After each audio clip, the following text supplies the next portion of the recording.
minding my own business, I'm not worried about what he do. Cause nowadays all it is to be seafood. I always say this is that I'm staying around people. Finding my own path like I'm writing my own sequel. Two-faced people all around, they be equal. 2021, you can never trust nobody. Good and bad thoughts on my mind, they be crowded. Pushing to get past his limits, then he see he vowed it. Family work hard, but I never guess I'm found it. Came a long way in my dream, now I be drawn it. They dying, I hear got some hearts pounded. Multi-talented, my passion, I haven't found it. Yeah, in my home, I was never ever doubted. I'm here from a bad place, oh yeah. Tryna be a better me just for you. But it ain't easy, it's hard to get used to. Minding my own business, I'm not worried about what he do. Cause nowadays, all it makes to be seafood. I always say this is that I'm staying around. Ladies and gentlemen, welcome back to your boy GFC Garvan YouTube channel again. It's another win from my beloved Chelsea.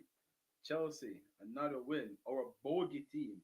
A team that no one thought that we could ever beat or we will ever get over the line because of the struggle with what we go through over the last 3 seasons with this team. You know, this team always turned up when it come on to Chelsea. You know, but we finally shake them off today. Today we finally take them off our back. So welcome back to your boy GFC Garvan Top 8 show. Let me bust another intro for you guys and then we get into it. Coming from a successful life, all the memories come flooding back, hit different. I've changed a lot, friends list got thinner. Ain't tripping about enemies, true and stay hidden. He was lurking, so we made sure he went missing. Told the fakers to leave, but they wouldn't listen. They faulty, now they gotta watch me glisten. They ain't silent, like some snakes, they stay hissing. Spreading words and rumors, they gon' keep dissing. Yes, ladies and gentlemen, welcome back. You know, question is Chelsea is getting scary and scarier. Big up, big up, big up, Dante. Dante in the building. Big up, bro. I didn't even remember if let me send you the link, Dante, to see if you want to jump on. You know, but give me a second. Stop sharing.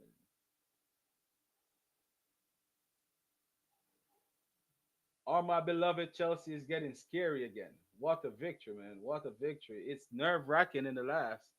But the end of the day, you know, a win is a win. And I ain't gonna complain. Because the end of the day, we win.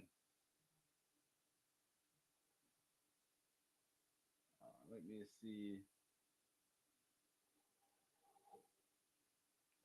Oh yeah, Dante. I'll send you the link, Dante. If you want to jump on, you can jump on.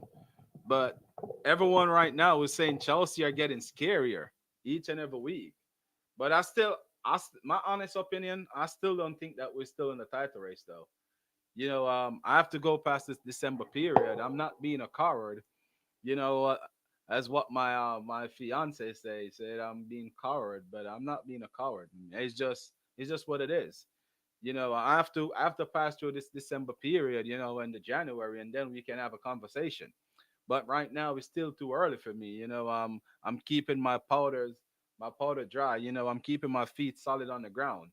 I'm not gonna let anyone, you know, boots me or anything like that. So welcome Ty and welcome Dante. How are you guys feeling?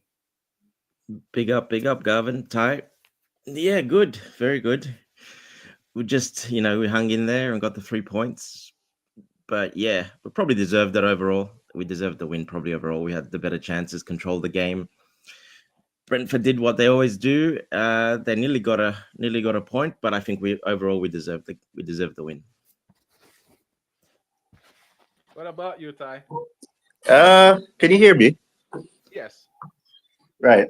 So in my case, I don't have much to work off of because I was actually very busy, so I missed most of the match.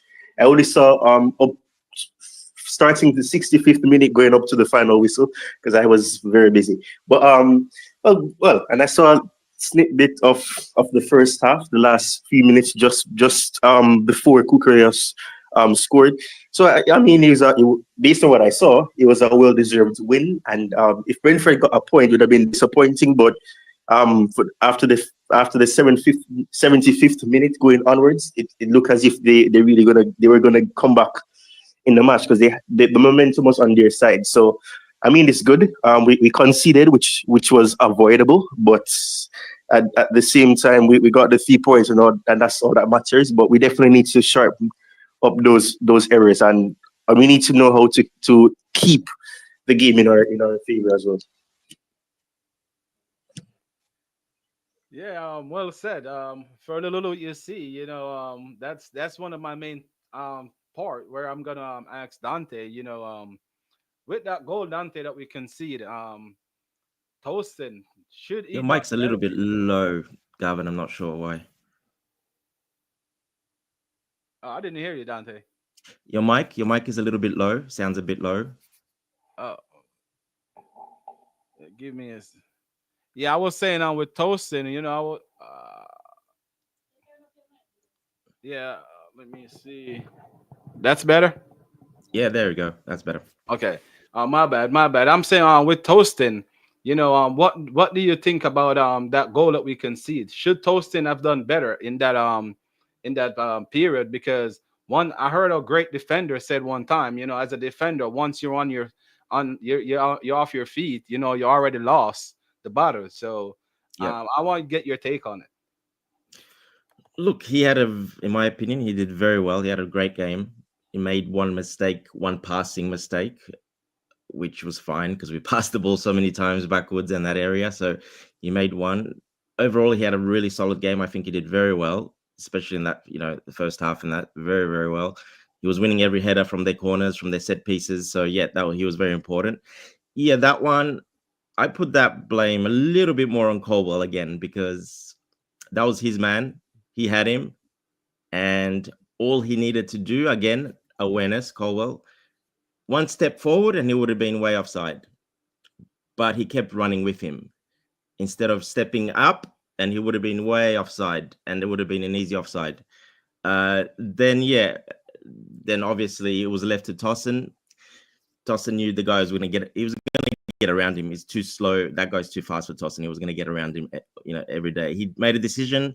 Yeah, he went down. Usually he gets those. He's got those big long, legs. He usually gets those. Nearly got it, but unfortunately, yeah, wrong decision. So a little bit of an error there. But I mean, he had to do it. He had to go for that ball because he would have just run around him anyway because he was out of position. He was coming from the side, and the guy had way too much speed going forward. So he had to try to make a challenge. Actually, it's good he didn't take him down. He went for the ball because if he took him down, it would have been a straight red, obviously. So he actually did well not to take the man down. And if you look at it, he just grazed with the studs the ball as well. So he nearly got there, but it is what it is. Yeah, but my take on it though, Dante, I think he should have go with the opposite foot. I think as a defender in that situation, you're more to take the man down when you go with the right foot, the foot that's already inside. So I think if Yeah, he did yeah. go with his left foot, he'd probably get a toe to the ball. Yeah, it's a hard one. Look, his body position wasn't the best because, like I said, Colwood got caught out, and he wasn't expecting that. Uh, Look, he tried. He went for it. He had no choice. He had to do that, in my opinion, because he would have just ran straight past him anyway, so it wouldn't have made a difference. I'm just happy he didn't actually bring him down because that would have been a straight red, and I think then we might have been in more trouble. So actually, he did well, in my opinion, not to bring the man down, going just for the ball and keep his other leg out of the way, not to bring the man down. So actually, he didn't do too bad in that instance. And I think that's why he went with the other leg as well, Garvin. So he doesn't take the man down as well. Fair enough. Fair enough, Dante. To be honest, it's fair enough. I just want to challenge it a little bit to see if I'm still in the game. To see if my eyes are still good. No, it's what you said is viable as well. But like I said, I think he actually did well not to take. But I still blame Colwell more on that one. That was his man. He was running side by side with him. All he had to do was just when he was watching the passing, but again, his awareness wasn't the best. That's the problem with Colwell. Sometimes switches off on those moments, and we saw that against Tottenham as well. All he had to do is one little step up, and he would have been way offside because he was running it so fast. But he lost him, completely lost him. Again, he had his back to him, then he looked at the ball when the guy's passing, and then he turned his back again, and he was gone already. So just the awareness from Colwell, I think, yeah, again lacking, but he had a pretty good game today. He actually had a pretty solid game. He didn't do too bad. But again, those moments, those little moments, just those tiny little moments again, when he needs to be switched on, again, he turned off in that moment. Welcome, Sir Bobby and Andy. I know that you have a Liverpool pitcher and you're a Tottenham fan. It's time for you to start to put out your Tottenham badge, man. Yeah, welcome, Sir Bobby. What do Hey, you big take? up, Garvan, Dante. Yeah, Bobby. I'm angry. You know, we have a hugely important win, and Cucurella in the 98th minute Oh gets yeah, the red himself a card. Yeah, red yeah. card. I mean, what is that? We have a hugely important game next Sunday away at Everton. Then on the 26th, there's Fulham. I don't know how many games he's going to miss now. Was it a straight red, Bobby? I haven't had time to go back. Was it a second No, yellow? two It yellow. couldn't be a straight red if he got booked before. He Okay, I got didn't two see. I yellow. just because I haven't had time to look What back at it. was it? Two yellows, Gavin? Yes, it was two He would yellow have to because be he because kept he one. got a yellow card in the 95th minute. Oh, that's good. Yes. That's only So, one game then. It's not a straight red. That well, would have been one. I'm hoping. Um, of course, we've got Shamrock, so that means he'll miss Everton. Yes, he will miss Everton Um, but I wouldn't blame Cucurella for that yellow card that he received because he was provoked. You know, Yeah, he was provoked. the guy kind of, and he pushed him back. So, But isn't But the it problem possible with to appeal Cucurella, it? he didn't need to be there. He didn't need Isn't to it get in possible that to appeal it? space. Isn't it possible to appeal it though? No, I no, don't he'll think still so. get it. Because both players get yellow card. Him and the Yeah, opposite. yeah, yeah. He got in. He got in between the players, and he was being a bit of a smartass, and that's what he does, Cucurella. Unfortunately, that time the ref was there as well, saw it, and he just gave him a yellow. I'm not He shouldn't happy be doing about that, that though. at He should know all. better You than that. know, He's one of the senior players. He should not be doing that. he's going to be needed for that Everton game. You know, it's who have It's we all right. It's got? not too bad. We have cover. We have cover. We're What? pretty good. Who is the cover? You Well, say we Gusto have can play the cover. left back Who if you really need. You can bring Achapong into the right back if you really need. You can is he always. capable of playing that sort of game away We've with got a team Vega, like that? Bobby, Vega physical, and Tottenham are physical. We've got Vega who can go there and be very physical, and it'll be great in the set pieces as well. So Or you it's mean not that bad Everton? against Everton, to be honest. I understand what Sir Bobby is saying. Because Cucurella is a very physical player. We don't know if Vega, is gonna be up for that fight because go away to to Everton is not a easy trip. Oh, but We've been. Vega's always up for a fight. You see him; he's always passionate. He's always up for it. I don't think. Yeah, it actually suits him pretty well. Actually, that game, to be honest. Yeah. So Ty, You do you know, think I half back? didn't watch the game. There was nowhere for me to watch it. Oh no! You didn't get to watch it? Should have sent a message, Not Bobby. I yet. would have No. sent you some links.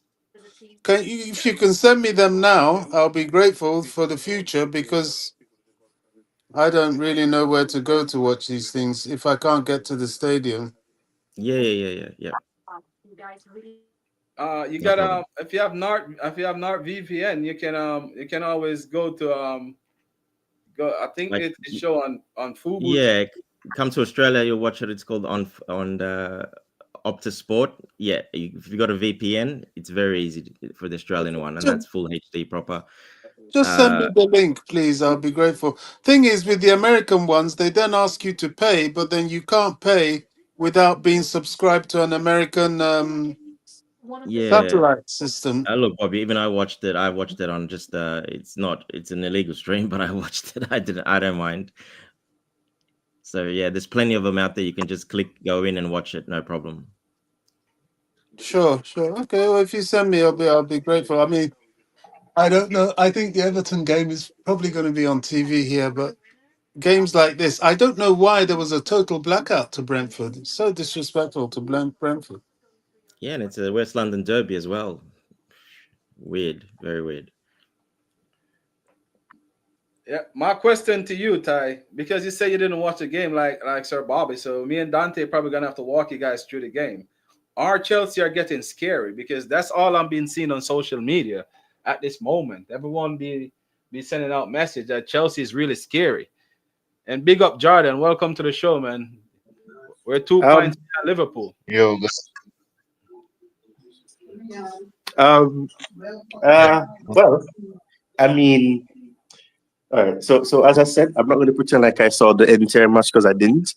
But the most important thing is the fact that we're doing way better than what we would have done a couple years ago in terms of facing them, or facing off against teams that would give you a hard time. Because I saw, well, as I said, I saw snippets of the first half, meaning that I saw the early parts of the first half, and I came back and watched the minutes before Kukurea scored. So I saw how compact both teams were. They were trying to defend well and all that, and some level of a low block. But I also saw when Jackson had a few chances, and so I mean, it all shows that the mentality is there. A lot of people say mentality monsters, and the mentality is there. The belief and the togetherness, the cohesiveness is also there. That is something that you can see, and I would say, and this is probably going to be Chelsea fan bias.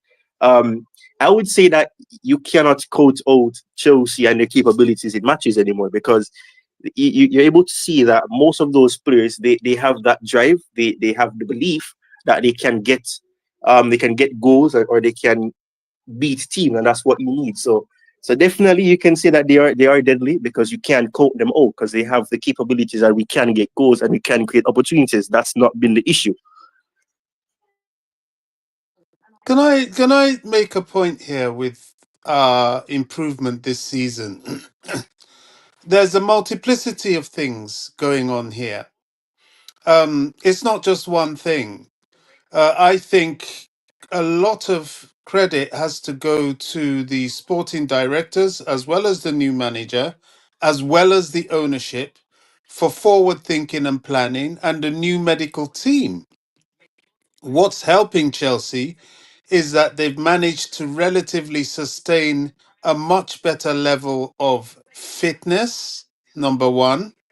And secondly, they have also managed to rotate the players, player rotation.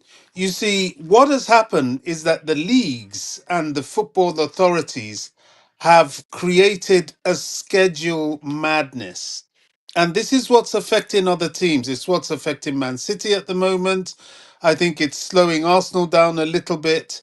And Liverpool, well, they're yet to really be hit by it. But I'm still hoping, and I still believe that it will happen to them. You cannot, in modern football, keep playing the same players game in, game out. These guys play every game for the club. They play all the European games. They go away on international break, which is the real killer, and they play there as well. What Chelsea have done is, you can't do much about the international break, but the biggest blessing to us has been this competition in Europe that everybody was slandering, maybe rightly so. But I think for a developing club like us, it was crucial, and it is crucial, because it's getting the players match fitness, getting them into the Maresca way, helping us utilize now the academy in a first team situation, and helping us rotate. It's unfortunate that even with rotation, look what happened today. Clearly, I saw Jao Felix in the stands. Something's happening to him. Michi, but Michi, we haven't seen. Mudrik, we haven't seen for weeks. Lavia also seems to have picked up something. So even with that, playing once a week, we're having our struggles. And certainly now we know, the Reece James story is. I think everybody's kind of forgotten about that, and we're looking at Achimpong and hoping he can step up to the mark. He did well away against Astana, but I don't think that's his true test. If he steps on the pitch, I didn't watch it today, so I don't know whether he even got on the pitch. But if he steps on the pitch, especially to start in a Premier League game, and he does well, then he would have really, done himself a lot of good. So it's a complexity. It's a cocktail of various things that's making it work for us at the moment. The players and their freshness is key. We're playing these teams like Brentford and so on that spend a whole week just training and relaxing and waiting for us. But unlike last season, where injuries plagued us and we had to play game after game after game with the same players, and many of them carrying injuries like Enzo, this isn't the case now. So even teams like Brentford are being put in their place rightfully and struggling against us. And other teams, the somewhat, most, the stronger teams, as it were, are also being put to the sword. And the offensive play that we have is being allowed to have the energy to play that way. Now, people may say, oh, when we get to the Champions League, we won't find it quite the same. Let's wait and see. But I think if you've got the rotation cracked this season, nothing's going to stop you to carry it on going forward and to sustain the performance of the team. That's got to be key now because the players are playing too much football. You can't have one set of players. You can't have a first 11 anymore. If you do, you'll sink, just like Man City.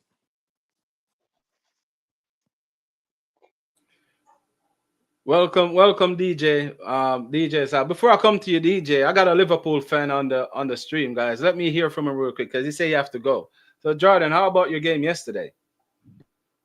Mm, yeah, yesterday, I was so shocked, man. I was doing watch along with Mars and Mel yesterday. I was watching. They were watching Arsenal Everton. I was watching my club. It was so shocked, man. After we go behind, man, and also Robertson got that red card. That should have never happened. We down to 10 man, but we came back in the second half and drew the game. But yeah.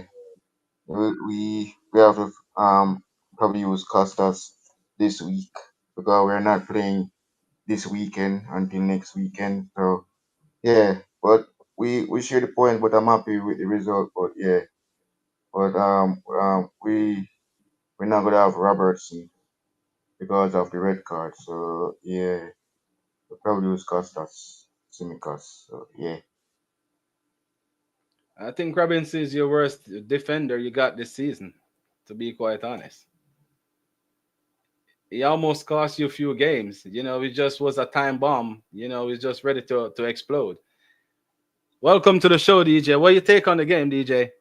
Hey, big up, guys. Big up everyone in the comments as well. And obviously, Bobby and is it Dante Dante's on with you as well? Yep, big up, DJ. Big up, guys. Now, listen, happy with the win today. Okay. Can't complain, mate. Obviously, it was a bit of a worry towards the end because Brentford were coming at us, but An didn't get a important chance win, to. wasn't it, DJ? Very It important. was 100%, Bobby, and I didn't get. Unfortunately, I didn't get a chance to get to the game there because I'm ill. I've got a cold, so I'm sitting home recovering from that. My dad and brother managed to get to it all, and they were just sending me little messages here and there. But what a great game we played. So happy for the win. I'm just.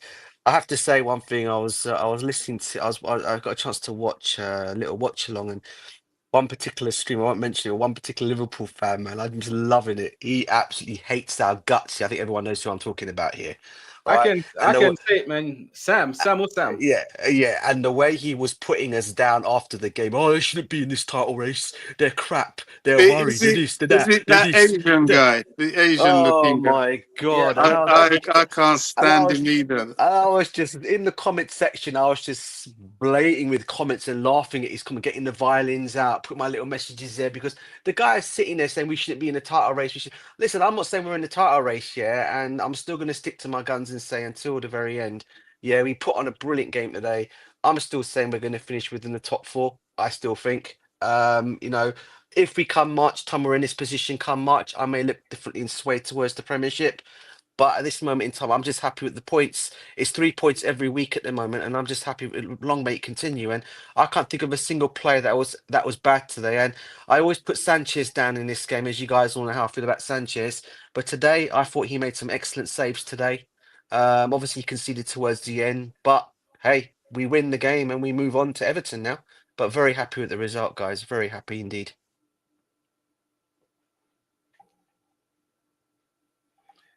Yeah, that's fair enough, DJ. To be quite honest, but I wanna ask Dante a question. Dante, what do you think about I was gonna ask you about Sanchez today. To be quite honest, and DJ just said it, but I just want to get your take on Sanchez, and then you, Sir Bobby. Yeah, look, he started a little shaky. He nearly made a big mistake at the start, but from then on, yeah, it was very good. He kept us in the game. We know he's a very good shot stopper. That we know, and that's exactly what he did. He got his long arms to those balls, some really good saves, and yeah, he kept us in the game. So he actually had a very good game if you look at it. Definitely. Besides that one scary moment at the start, the rest of the game he didn't do too much wrong, and especially the last half there, he definitely helped us secure those 3 points. So yeah, he had a very good game. Sorry, Garvin, was Ty here as well, by the way? Yes, he kind of having trouble with his internet Oh, because big up to him as well. I only saw because I saw his sessions been coming on after, only because of my Yeah, no, things he's out. laggy He's not maybe. here. Yeah. Oh, is he? Big up to him as well. I hope he comes back on. It'd be great to chat to him as well. Sorry, guys. Just wanted to ask that question. I thought I saw him, that was all. But yeah, Garvin, that's Yeah, what you're gonna get from Sanchez. yeah. I But mean, yeah, it's I good. He did well. I haven't seen the game yet, but I did see a few minutes from a stream that allowed you a bit of a preview. And this was an important win. Sanchez must have done well. I've heard he made some important saves, but this was a massive win in that Brentford are a difficult side. They're physical. They're quite well rehearsed tactically, and they're a team that we always meet them when they're well rested, like they were today, and have had a whole week to just plan for us, like they've had today. So to be able to beat them, it's a testament. They came to the bridge last season and give us 2-0. 2-0. So we must have really done a lot of good things, and that's the funny thing about Sanchez. He's one of those that he has his moments. Trouble with him is that it's not consistent, and he always does things to put you at risk. But when his moments can actually save you sometimes. But when he drops a clanger, it's expensive as well. So it's hard to really put your finger on him and get behind him as much as we would like to. You go and you start trusting him, then he turns around and does something really stupid. But today, I've heard he was quite good, so great. Yeah, one thing he did actually really well. He came out and claimed the ball quite a few times in a crowded, Brentford, all the players up there, and he came out and claimed the ball a few times. So yeah, well done there, because we know he's been pretty shaky with that in recent times. He's been flapping at him and not getting there and hitting other players, but he got to all balls perfectly, and yeah, he was strong, arms up in the air, jumped, yeah, perfect. So yeah, he had a really good all-round game. Like I said, just one error at the start there, nearly the ball nearly went in the net. I don't know if you guys remember that one right at the start. Yeah, I He do. put I his remember ball that. foot over it, but he missed it completely, and the ball kept rolling another meter and would have been in the goal. Luckily, he stopped it. Yeah, just to add on to the comments, Garvin, from the guys is I'm giving him his flowers for today, but he's still not my number one choice going forward. We definitely need to get that addressed still in the summer for me, if not before that. So yeah, he gets his flowers today. Well done. He done a couple of great saves today, kept us in the game. But yeah, he did have some iffy moments. But other than that, no, he was okay. He was good. It's I probably would say probably one of his better games I've seen from him this season. In terms of what I was watching it on, saw of him. But yeah, yeah. That's what it's adding on to what Dante and the guys are saying. Look, yeah, it wasn't too bad because that first spread is 70 minutes. Really, Brentford, you know, they were in a real low block. So he didn't have much passing to do. It's probably one of his games that he didn't do much passing at all, to be honest. So, yeah, that obviously helped keep the passes down, not as many. That helps a lot. He won't make those mistakes. The thing about today is this sort of awkward, physical, well rested, well organized team. If you overcome teams like this is the stuff that Premier League champions are made of. Yeah, I'm not saying that for us at all. Well, I'm not even going there like DJ. Bobby, be careful I'm of not having injuries. that. Yeah. I'm not having that discussion till around March. Talk to me around March, and then I'll let you know. But if you get to that pinnacle, this is what you look back at. Because make no mistake about it, this was a difficult game. It was a very difficult game, and to navigate it the way it seems we did is it's remarkable. It's something to say. Right, we're on track in terms of the project.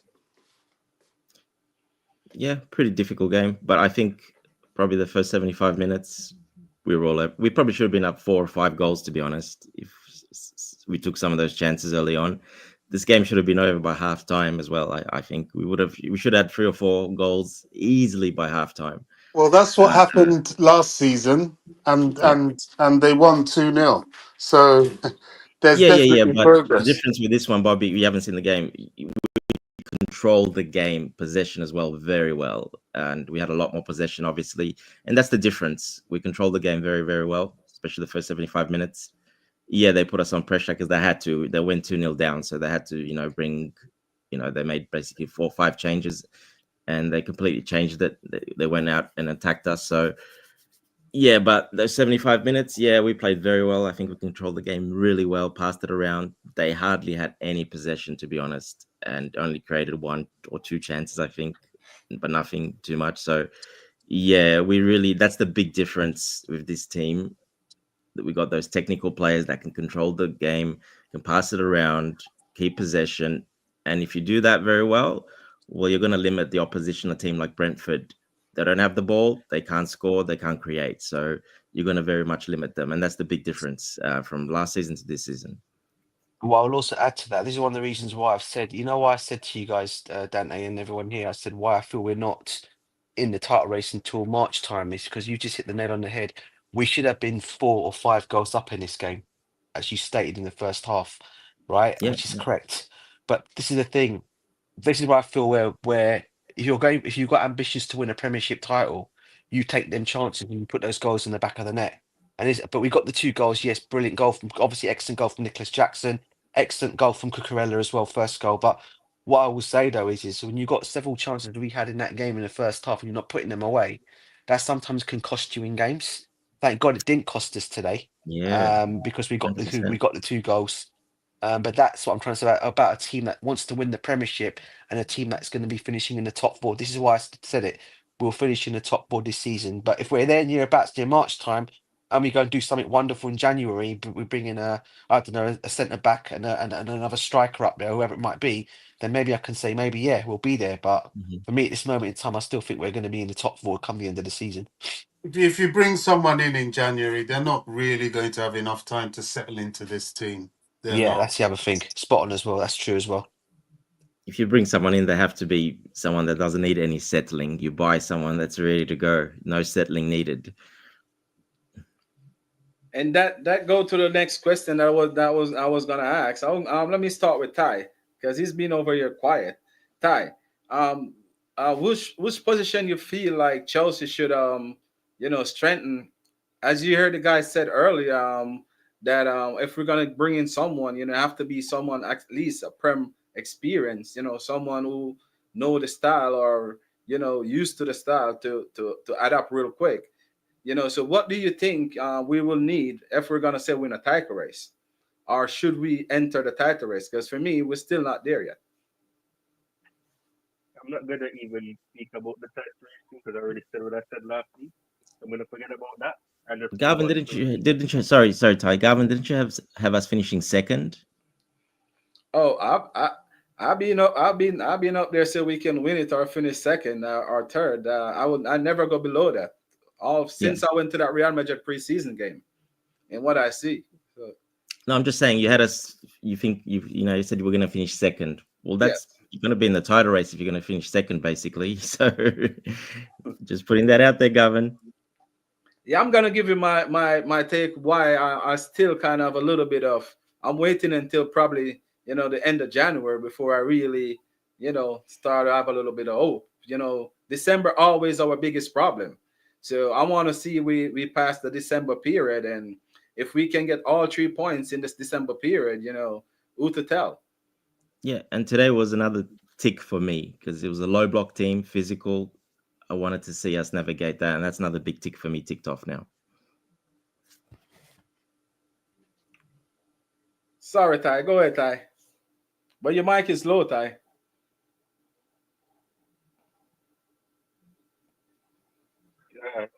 This is still low. Yes. Yeah, it's quite low. Yes, yes. Yeah, it's quite low, Ty. Press those buttons, Ty. Come on.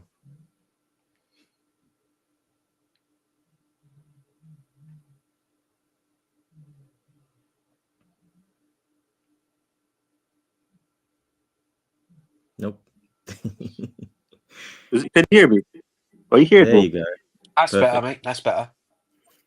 Okay, right. So I was using an The new earpiece. mic, Ty? That's why. No. I'm not using a mic. I'm just using an Ah, earpiece. Um. Right. I've lost my chain of thoughts. You guys Right. take So over so me for 10 minutes, please, real quick. I'll be back real quick. all right. Right. So based on that question and based on what I heard DJ say, and and him being cautious and all that, I would say that the two positions I'm going to say two positions that we actually need reinforcement in. The first one is somewhat something that people tend to say we have options ready, but how many of those options are actually going to start in the Premier League? And that's the midfield. Yeah, we have Casado, we have Enzo, we have Lavia, but um, there's going to be instances where you can't constantly be playing these players, and you don't want to drop somebody. You bring somebody in, and then the quality drops because that's literally what's going to happen, no matter who you bring into the midfield. So that is my concern. I think the midfield is an option that definitely needs to be taken into consideration, whether it's to call back somebody. Ideally, I think that would be the best thing to do. I don't know. Leslie has barely played. Reports say that he may come back from Southampton, but we definitely need a midfielder who can actually do the defensive work more. Because I well, as I said, I didn't watch the match, but the parts that I saw with Enzo, he tried, he did his best, but there was instances where he gave the ball away because trying to get the ball up, starting from a deeper position, that's not his best game. So that is something that we definitely need to work on. Goalkeeping is something that I still think we actually need to take into consideration. Or you know what, scratch that. Not goalkeeper, defender. With the defense is an issue. Levi Cole, not I'm not taking a dig at him, but with Levi Cole, the whole issue with what I think Dante was the one that mentioned it with the whole with the goal that Mbuemo scored. It was down to the fact that he's not as capable of playing the outside shot when he needs to. Sometimes he plays these players on side, and I kept when the goal happened, I was like, you need to come up a bit more. I don't know, maybe I don't know if he's trying to be cautious and not be too high, and then you have one person. But man, that was poor marking because there was no way Mbuemo was supposed to be able to just run in. The moment that you see a player running, you're supposed to be able to do that. He's still a very good player. So I'm not taking that away from him. But you need somebody who can actually challenge him. Levi Cole has nobody challenging him. Badeshi is not a challenger for him because it's either Maresca doesn't trust him enough to play him on the left hand side in the Premier League, or quite simply he's just simply not going to be getting that challenger. That he definitely needs that. Tosin, I heard that he had a good game, and as the most experienced head in terms of a defender that we have, I think definitely he needs somebody else who is experienced. We have players like Aaron Alcedmino, who's not going to be ready anytime soon. Chalobah is an option that people say that we should call back because he should not have been loaned out in the first place. I don't know if that's a feasible option, but the defense is definitely an area that we need to work on as well. The midfield, I don't know. Probably call back Leslie, I don't know, but we definitely need reinforcement in that midfield. I don't trust the fitness levels of the midfield, and Enzo Fernandez is not your deep lying player that is going to be able to do defensive work. So I don't know. You don't want to be left in a situation where Casado's not available, Lavia's not available, and then you see him struggling with somebody else coming in. So that's my take on it. I don't know about everybody else. Yeah, look, midfielder. We're not buying anyone in midfield. We've got players on loan, like you said. Santos comes in, and that's your basically fourth midfielder to rotate. Leslie as well. We're not buying anyone. I doubt that very much. We're going to buy a central midfielder. We have enough there. Even today, we didn't really have anyone there, but Raksaki was on the bench, and if Maresca could have brought him on, I probably would have brought him on for the last 10, 15 minutes when we were 2-0 up to see the game out, and I probably would have taken Enzo off because he was looking a bit tired at the end there, and he did run a lot up and down, box to box. So I probably would have taken him and put Raksaki on, even though he's a younger player, he's a defensive-minded player. So he's a little bit, he's not the biggest guy, but he's still a very defensive-minded player. In the youth ranks he plays there. So I still probably would have done that. Probably, bring Enzo off, and I would have brought Raksaki on there. Doesn't look like, Maresca didn't do any changes. He only made one sub, I think. Yeah, he didn't make any sub. I was like, come on, bring Tyreek George on as well. You can see Madueke was half him puffing. He was finished by the end of that game. Sancho as well. I'm like, bring Tyreek George on, but he didn't do any subs. He kept those players out there for the 90. And yeah, they were struggling by the end there. I could see both the wingers. They were working quite hard back. And then those last 10, 15 minutes when they were pressuring us, yeah, they were out of it. That you can see going forward, yeah, they didn't really have it anymore. So, yeah, surprised they didn't make any changes at all today, Maresca. Just that one change. That's a good point. Do you guys have any well, I wouldn't say you guys should speculate, but do you guys have any sort of belief as to why you think that was the case?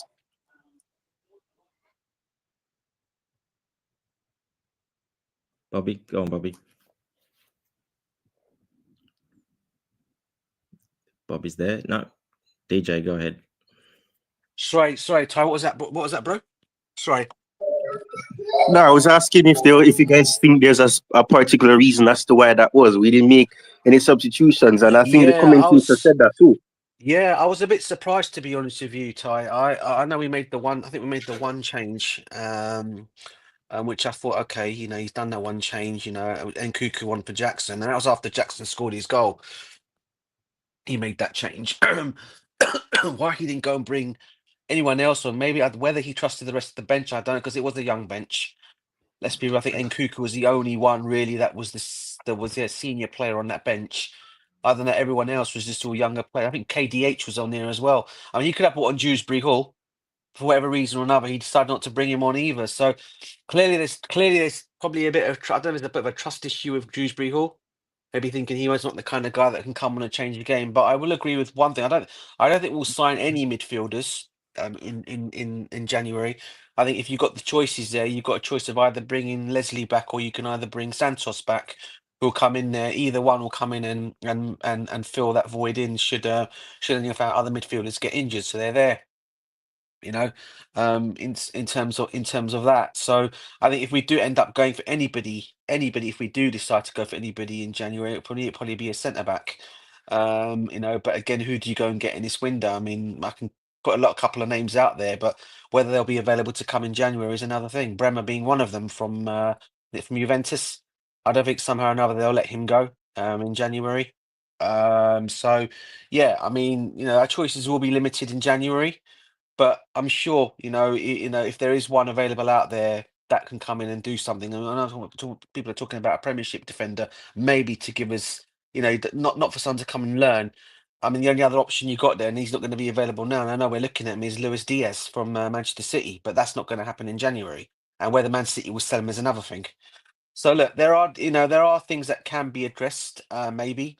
But in terms of going back to your original, I don't know why he didn't make any other changes in the game. I don't think he trusted the rest. Maybe he didn't trust the senior players, and thought the others had already played midweek, and maybe he didn't want to maybe he didn't want to bring them off the bench, whereas Nkuku didn't play, and so that's why he was the only really fresh one on that bench that could have come on and done something in the game. I don't know what you Hmm. guys' thoughts are on that. But sorry, if I may, this is why I find it very interesting, and it's unfortunate that Bobby isn't here still. But 'cause I remember, I don't remember what show it was, but he said when Maresca says something, believe him. And I think one of the points he raised was the fact that that he doesn't have an A team, B team. He has A team, but if he's not bringing on certain players, doesn't that mean that there is a B team then, and not just A team? Sorry, each time I unmuted, I somehow logged myself out. I have to agree with surprise, surprise, with um. Oh gosh, my brain's gone.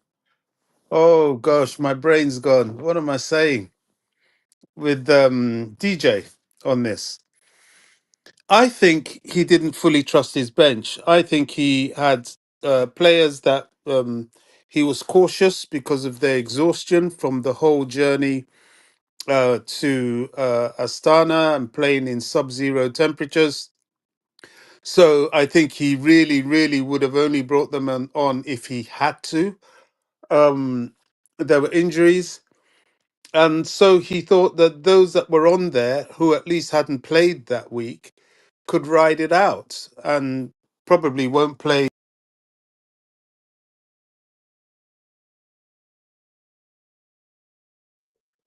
Bobby gone again. Oh, I thought it was me. I thought it was me. At least that's good to know it's not me. Can you hear me? Yeah, Yeah, we we can hear you hear you now, now. Bobby. Yeah, I don't know. It's just something wrong with my screen.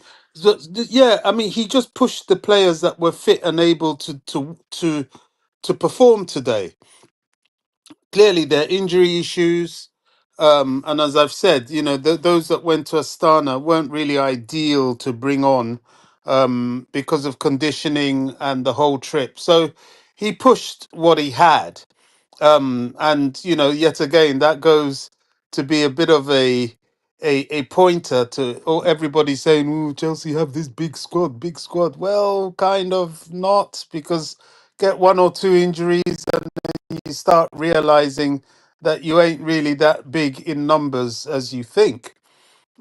So we had to ride it a bit. This is what happens when you play a team like this. You have to dig deep. Towards the end, I would suspect that we dug deep.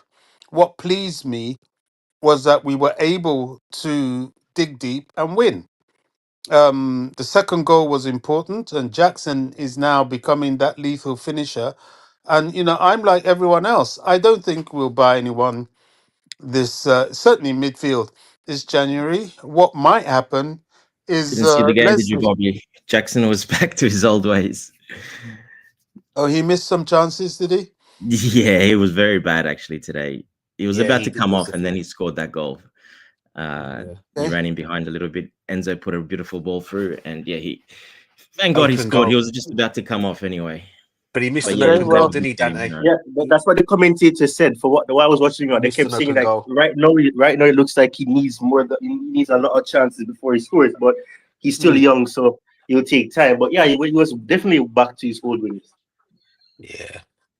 okay. Well, I'm yet to see that, but at least he put one away, which helped us with the win. Um, what I see happening this January is possibly the return of Leslie. We're not bringing back Santos. I think we'll let him have a full season at Strasbourg. He's wearing their captain's armband. They're not going to do that to him. But what they will probably do is Leslie, because he's not really playing that much at Southampton at the moment. So what's the difference? He may as well just be in the Chelsea squad and probably have a chance of playing a Conference League. Now, there's Cassidy, who can play the defensive role as well. I don't buy this, oh, Cassidy can't play defensive midfielder. Yes, he can. He didn't go to Strasbourg, to Astana, because he was suspended. And I don't know why he wasn't even on the bench. But yet again, there are clearly some trust issues with Maresca and some of the players. Also, respect for Brentford. I think he knew what he was up against. They're a very physical side. They don't mess around, that lot. And you can't just put anybody there. You know, I had to laugh at the idea of Ragsaki coming on with those Brentford guys. They'll just bulldoze him. He's still too puny to be dealing with that, in my opinion. And that's probably how Maresca was thinking, as well as the fact that he played a lot out in Kazakhstan. So I think he would have been cautious with what condition he's throwing that kid in. And how old is he? What, 19, 18, 19, that sort of age? It's a big call to just throw him into such a game. But, you know, we've survived it. We've done well. We will improve and do better. But yeah, that's where we are. I'm just pleased we're able to win this game. It was one I was watching. I was watching and thinking, right, if we can overcome this, then what we can say with certainty is that the project is going in the right direction.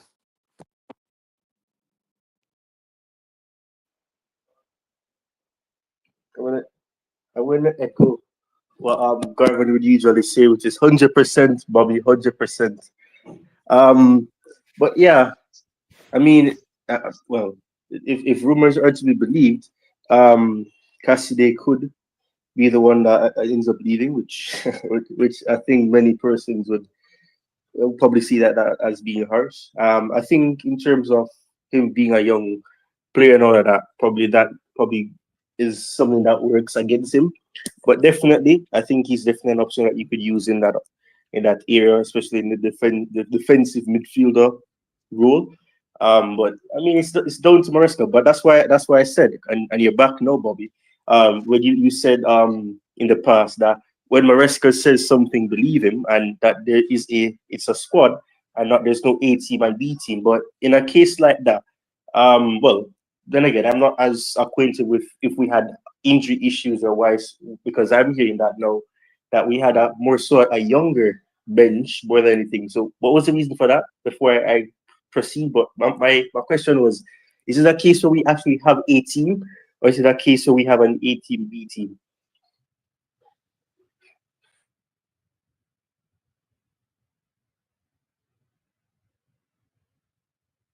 Who's the question for? Sorry.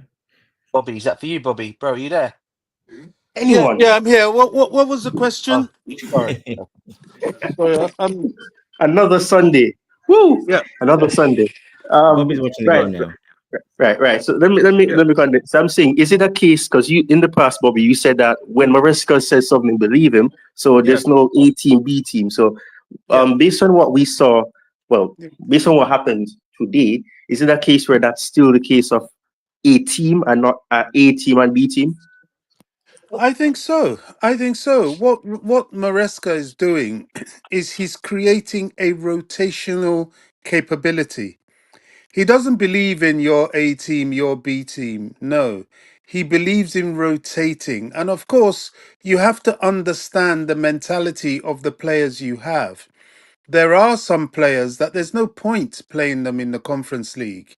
It's better for those that are still coming up to scratch, those that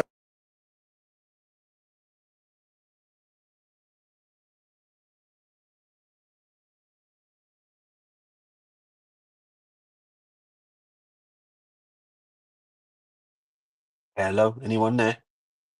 Oh, we lost Bobby. yeah, it Bobby keeps again. dropping. Hi, He's I'm back. here. I'm here. It just keeps dropping. I don't know. My screen goes and anyway. I think what he's aiming to do is to have an efficiently rotating squad. He's giving minutes to every single player. It doesn't matter the competition.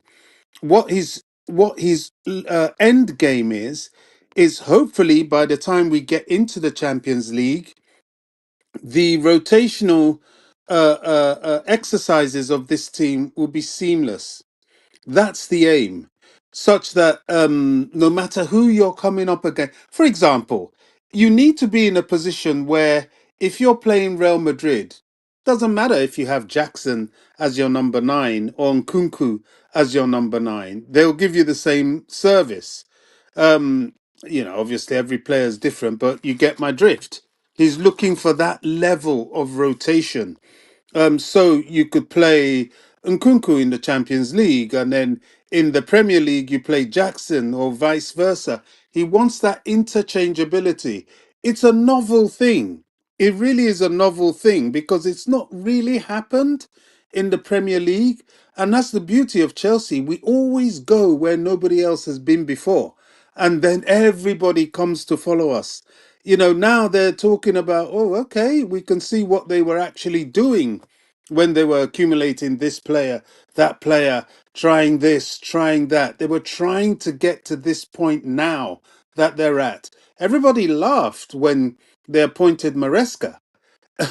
Oh, Chelsea's at it again, another manager. There were those that were saying, oh, he'll be gone by September. All this sort of talk.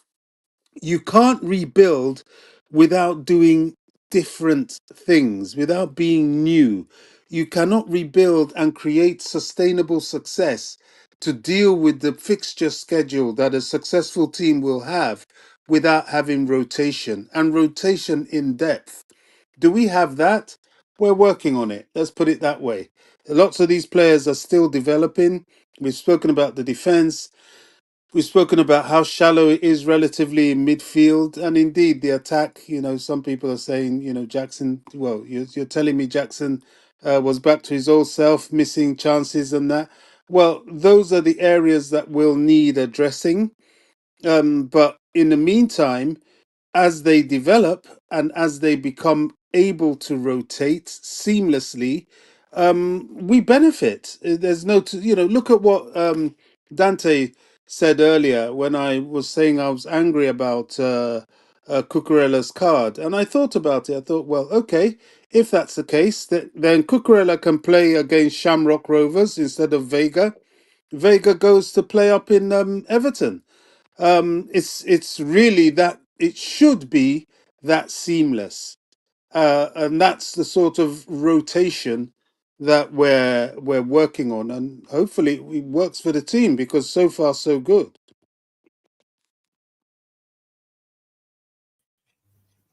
Is there anyone else that want to add anything to that? Yeah, Yeah, can just I I add was just something real quick, Ty?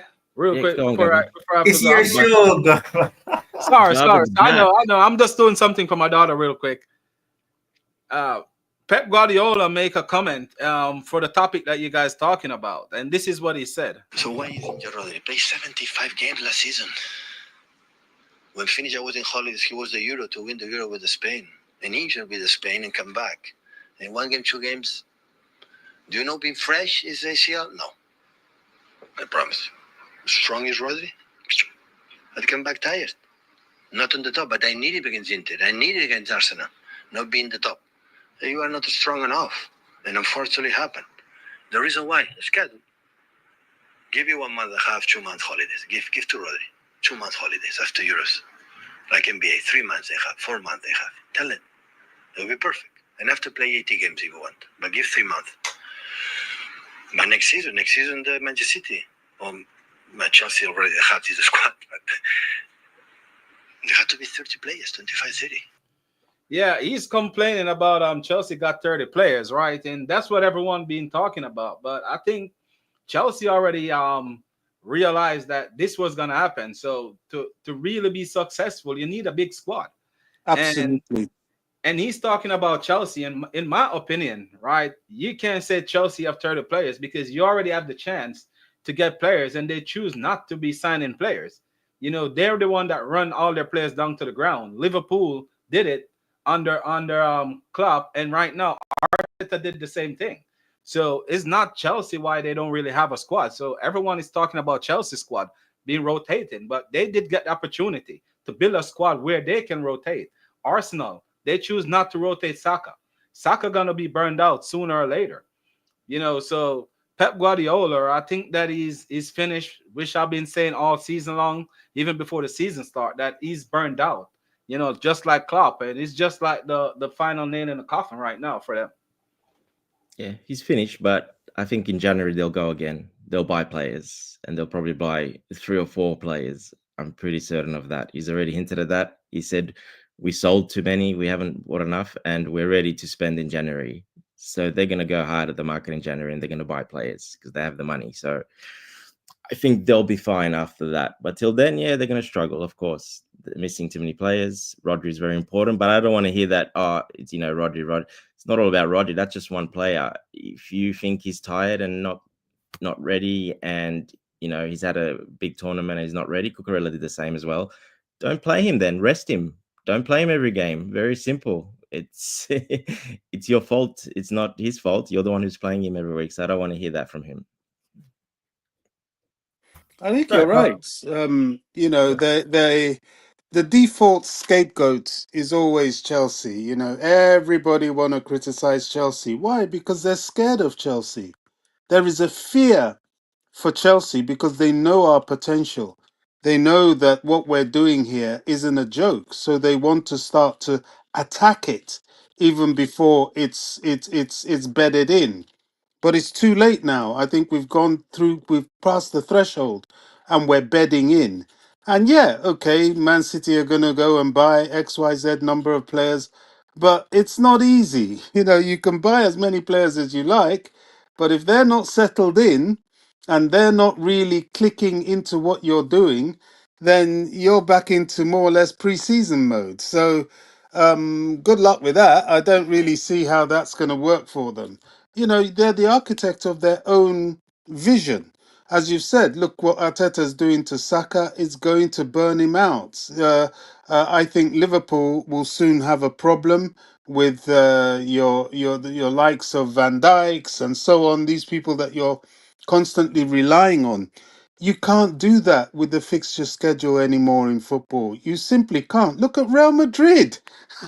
Real Madrid, their squad, all the players they have, and the league they're in, which is relatively an easier league, they're struggling with injuries. Why? Because these guys are all burnt out from internationals and, going far in the Champions League, and they do not play anything near the intensity of football we play in the Premier League. So sooner or later, somebody somewhere is going to have the courage to turn around and say, "Do you know what? Well done, Chelsea, for your vision.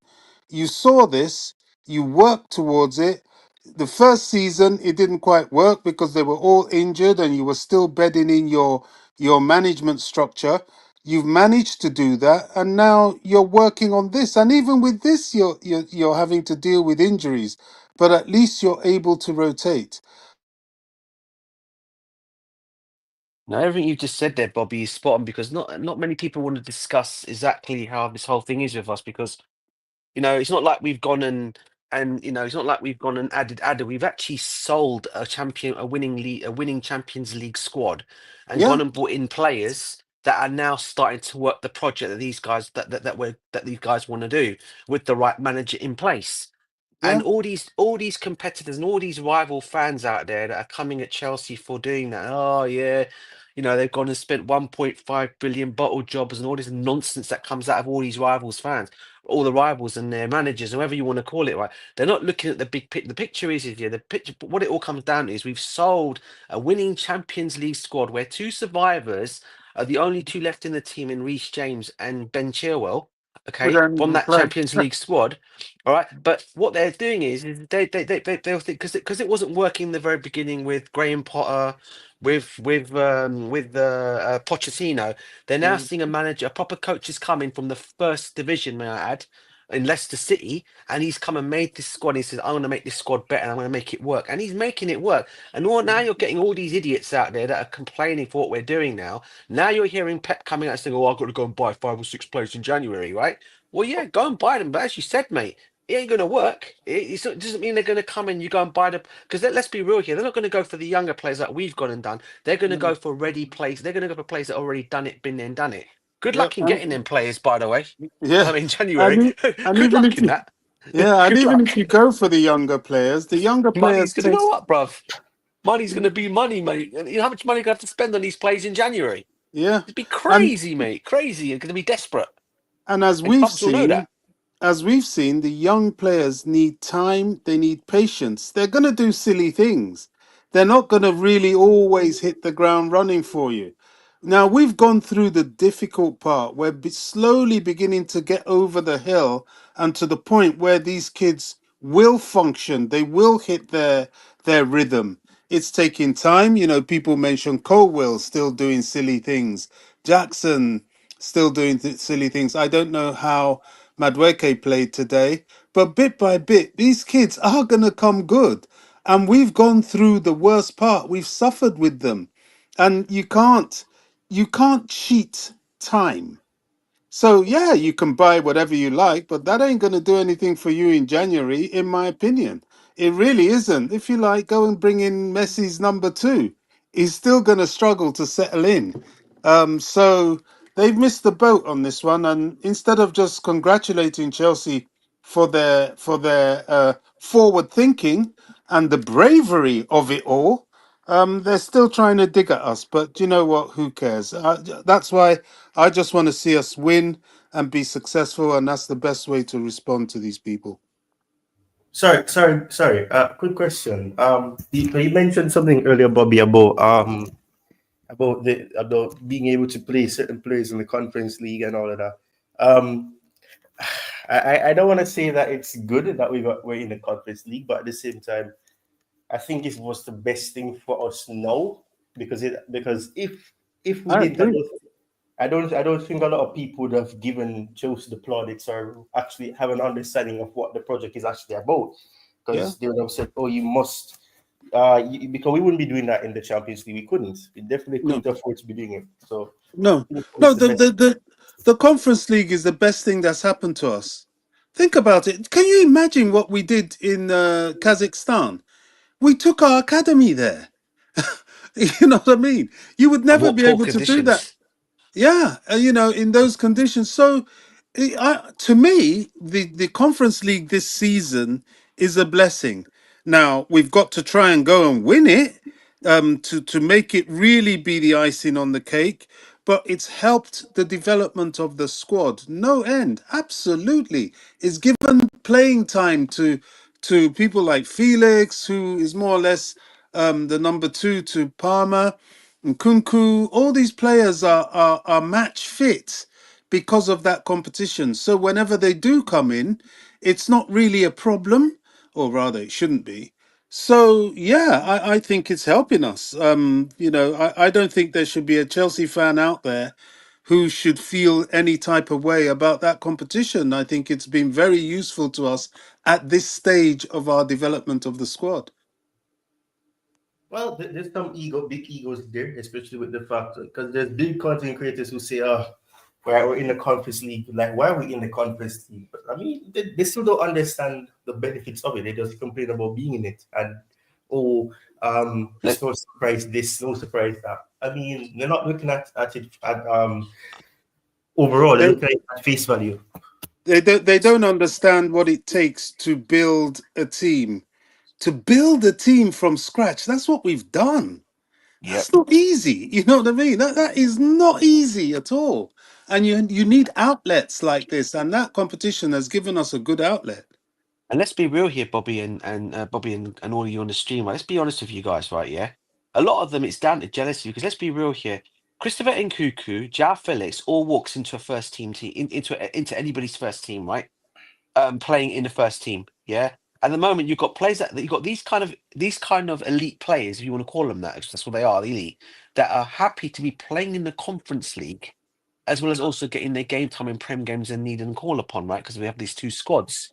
But yet these people can't see that. As far as they're concerned, is how we've made all these players still happy and kept them around, despite us being in in the lowest of all the European competitions. But yet we've still kept the likes of an Nkuku, a Jao Felix who's come in now. whereas you would probably expect those kind of players to be playing in the Champions League, wouldn't you, with the Champions League team? Am I right in saying that? Yeah, Yeah. However, Nkunku's not going to complain. His first season he was out injured all season. So, this is a comeback season for him, and the competition is helping him come back. If he was with any other team, they'll burn him out and he'll probably be out injured again. So, I'm pretty sure he'd appreciate that. As with João Felix, this is a competition that's helping him understand the manager, the way the manager plays.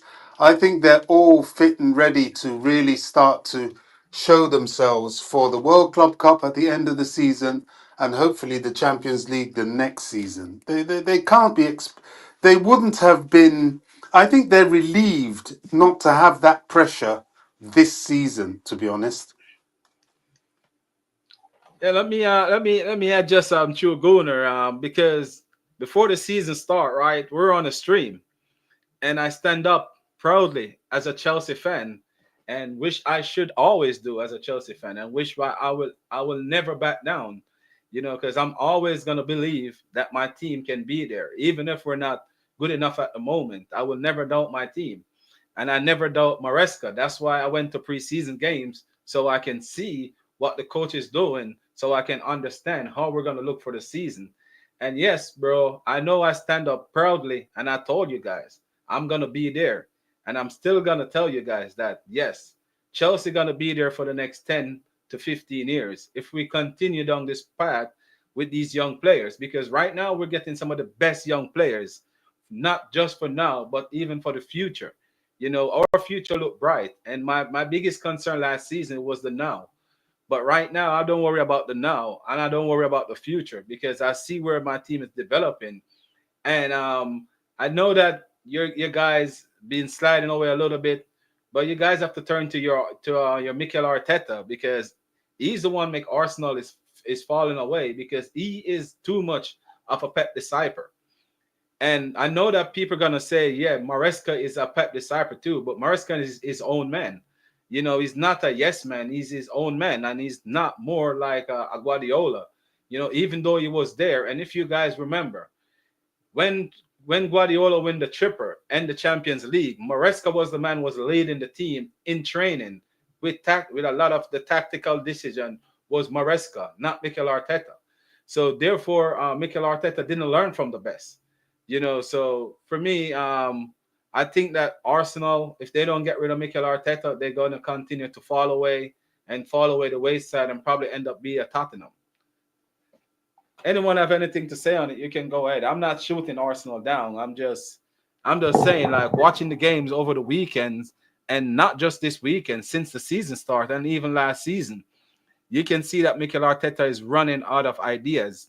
Their team is good enough, but I just think the man run out of ideas, and he's gonna burn these players out, just like Pep Guardiola and also Klopp at Liverpool. To And be listen honest, to, I hope he yeah, go does. Sorry, I'm just saying. on. Sorry, man. Sorry, my coughing. I got my bad cold. Sorry, Garvin and everyone Oh, in you're here. good, bro. No, no. Listen, True Guna. I don't know you. I don't know you probably that well compared to the other Arsenal fans out there. What I'll say though to your team, and that's to all the other Arsenal fans out there. A lot of you spoke big. A lot of you were talking about you're the nearest challengers to Manchester City, and we all thought you were. I'm actually shocked at Liverpool's situation, to be honest with you, because I wasn't expecting them to be near Man City now because of the new manager bounce. But lo and behold, it's the case, and they're still up there. But Arsenal, though, I expected you guys to be a bit more further than what you guys are. Now, look, listen, it can possibly be turned around. I don't know, but at this moment in time, I just think Arteta's just run out of. He's just more or less run out of gas. Maybe these players are not looking at the situation and thinking, what are we gonna do? How we approaching how they're approaching each game now. And everyone thought the missing piece was Odegaard when he was out injured. He's now come back, and they still can't seem to turn around because, as you know, yesterday both him and Rice were hooked off yesterday in that game. and he brought on the other two guys, and they still couldn't do it. So obviously, it's not about Rice and Odegaard anymore. It seems to be going down the whole team at the moment. And look, listen, long may it continue, man. Because as I said it before. If Arsenal do not win the league this season, now, and they're 5.5 years in their project, come next season, I said it already, and I'll go to every step. Chelsea will win the league before Arsenal win the league, and that's not me talking big. That's because I've got confidence in my team and seeing what we're doing, and I feel we will win the league before Arsenal do within the next year or so. And I've always stated that, and I'll continue to state that. But long may Arsenal's downfall continue.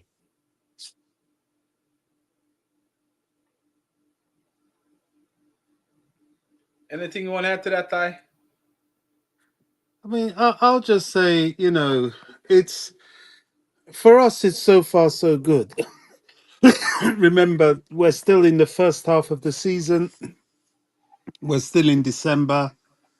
A lot can happen. I've seen teams turn things around. So I can't, actually say they're doomed yet. They're a good team. There's no doubt about it.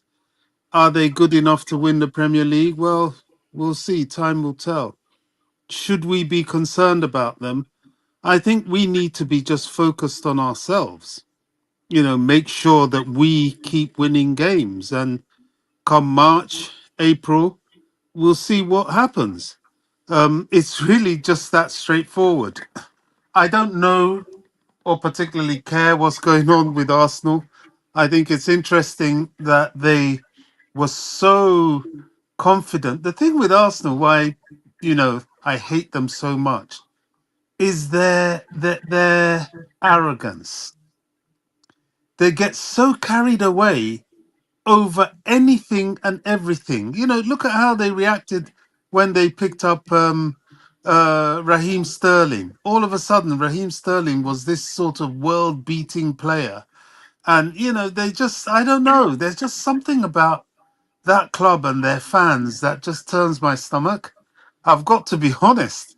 And I just find them too, they put themselves too out there. There's never anything humble, ever never anything cautious. When they start winning, it's like, we're the best things, since that ever happened to football, as it were. So, let's see.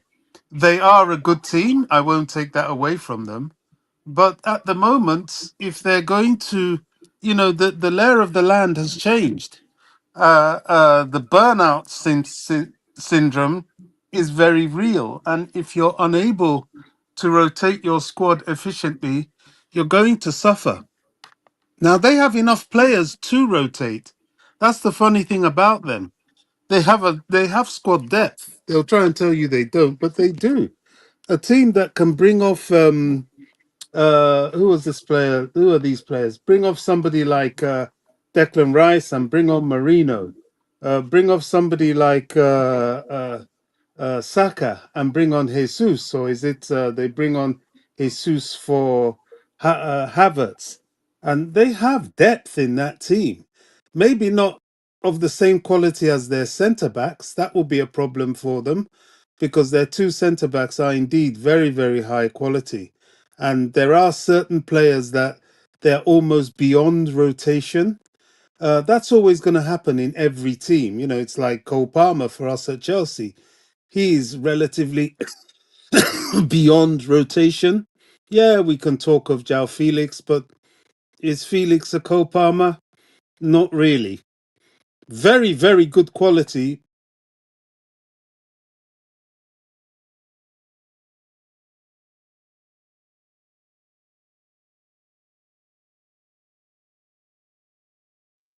Bobby there? You're there? Is everyone still there? Yeah, we're Yeah, still here. I'm here. We're I'm still here. When Yeah, my screen goes, it logs off. Southampton have just sacked their manager, by the way. Just broke some news on that. Wow. Yeah. What I were mean, they? it's They not, were tanked 5-0, weren't they? Yeah, yeah, trounced. they lost 5-0. Trounced They lost 5-0, mate. 5-1 to us before that. They're bottom of the league. I don't know what they're doing though. And Who's going to Wolves take the sacked their most out managers. of relegation? Wolves sacked Yeah, Wolves sacked their manager today as well, this didn't they? morning. Yeah, this morning they Yeah. did. Yeah. But what's that going to do? Is that really going to change their fortunes? I don't get them sacking managers, and is the manager the problem? He was the problem. He's trying to Really? play attacking, free-flowing football, open football with players that he doesn't have, and Okay. that's not going to work in the Premier League. Oh, with which one? Southampton. Wolves or Southampton? Southampton.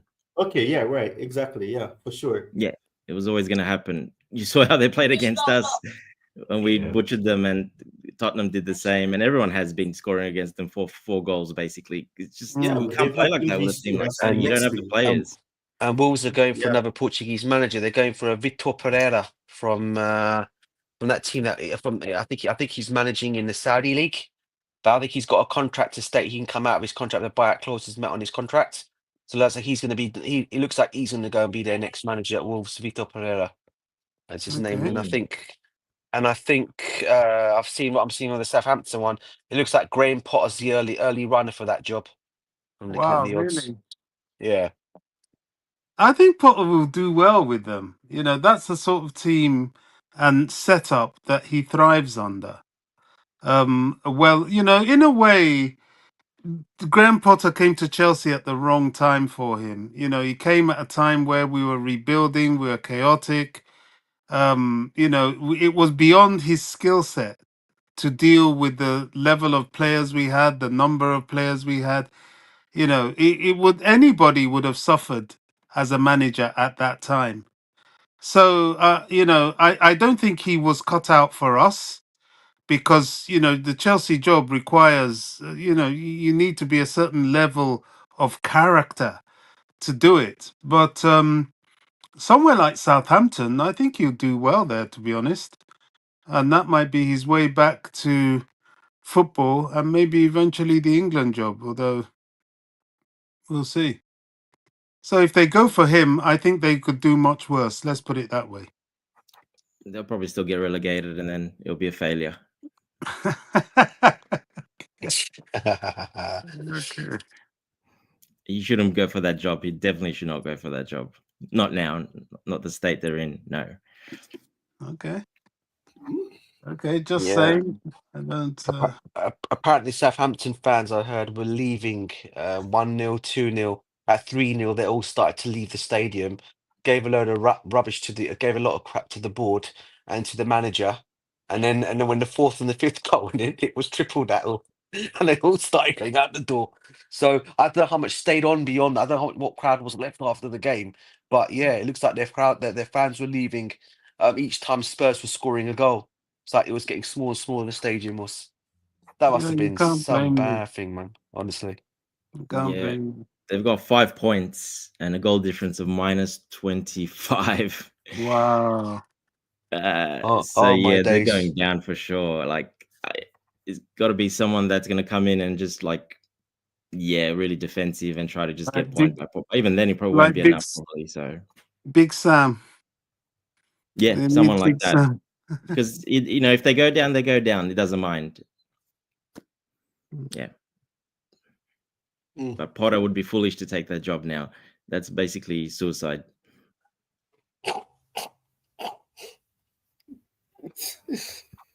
Oh boy. Mhm. We don't look good on his I- TV at all. Coming back into management and then, you know, going down. Yeah, that wouldn't be too good. Yeah, he was willing to take over the West Ham job, weren't he, till the end of the season? Yeah, well, that one's different because, you know, they're not going to go down West Ham. They got too many good quality players. They're not going to go down. They're going to be, where the 8th, they're in 14th. They're comfortable, pretty far away. So, and I think he'll do well at West Ham as well. If I probably West Ham, do they got better. the players. Yes, they actually have the players to suit his style and play what he wants. Yeah, 100%. That's a team he can go to, 100%. You think so? Yeah, they got quality players. They got good players. They're not bad players. They got some really good quality players there. But yeah, with the right coach, different style, different system, might work. Well, he should be packing his bags because I don't see Lopetegui being there come the new year. That's the next one gone, isn't it? That's the next one gone, isn't it? Yeah. I mean, He got to win, so he got to win. So he extended his stay a little bit longer, and he's got another game. And can you imagine, guys? Yeah, our manager was actually told. We were all told as Chelsea fans by our rival fans, he'll be sacked by December. Do you know what I mean? Or sacked in Well, it September. was If not, then September, December. they were saying. September, and then they Not went on just to rival December fans, afterwards. DJ. It And the was Chelsea fans, some of the a Chelsea lot of fans as well, Chelsea innit? Chelsea fans. fans. Heaps. Even To be now, they're fair, still yeah. saying some of them. Mate, I mean, this guy's proved. He's That, proved well that's so far. those He's done a good job. that's those are wishful detractors talking like that. Yes. He's not. He's done well. I think it could be very foolish and unfair of any so-called Chelsea fan to be talking about his head. I think we should be Yeah, getting right behind it. And to be 100%. fair, you know, the match going fans are right behind him. You know, they're Oh singing yeah, his name and everything. So definitely that. That's 100%. I mean, I didn't go today, as I said, because of my cold. But yeah, yeah, last previous game, yeah, they've got a song for him. They've got a song for him now. yeah, Enzo Maresca. So Yeah. yeah, I mean, he's not going to go anywhere anytime soon. I think from yeah, my understanding is I think something came on Twitter. I think something came on X the other day that he's got a 5-year contract and they see him as a long-term manager to stay at the football club for many years to come. So yeah. I that's mean, it will really help him to win something this season. definitely, oh, You know, definitely. but because of where he's at, you know, but so far, I mean, if anyone's complaining, then they're just stupid, to be honest. Yeah. What has he done wrong? I can't. I mean, I don't like him for KDH. That's about it. You know, that is about. That's my only complaint with Maresca. I told you on that one, didn't I, Bobby? On what Yeah, the, under the cloud irony is who that player was that came in, and he was just there because he was someone that Ranieri had worked with in the past, and I'll bring him in, Jokanovic, and that yeah. was it. Oh, right. Yeah, Where's this yeah. one? He's worked with KDH, isn't it? But There's he's not even always playing him. one, isn't there? Yeah, he's always There's one to How get always about one. how eyes. about how about give him some time, Bobby, like you give all the other players time? Well, yeah, he's got the time, but I don't like him. But he's got the time. You know, I haven't. When I went off him was when I went to see them play in that game. It was only a friendly Yeah, I know. against I remember. Inter, and I was like, "What the hell is this?" The geezer not trapping the ball. He couldn't even flipping. Oh God! I was like, "No, no. Where did we get this from?" You know what I mean? I mean, at least trap your. Oh no, he was awful that game. He was dreadful. Yeah, Oh he my. hasn't had the best starts, but he has a couple of good games here and there. He's done some good things, but yeah, he's.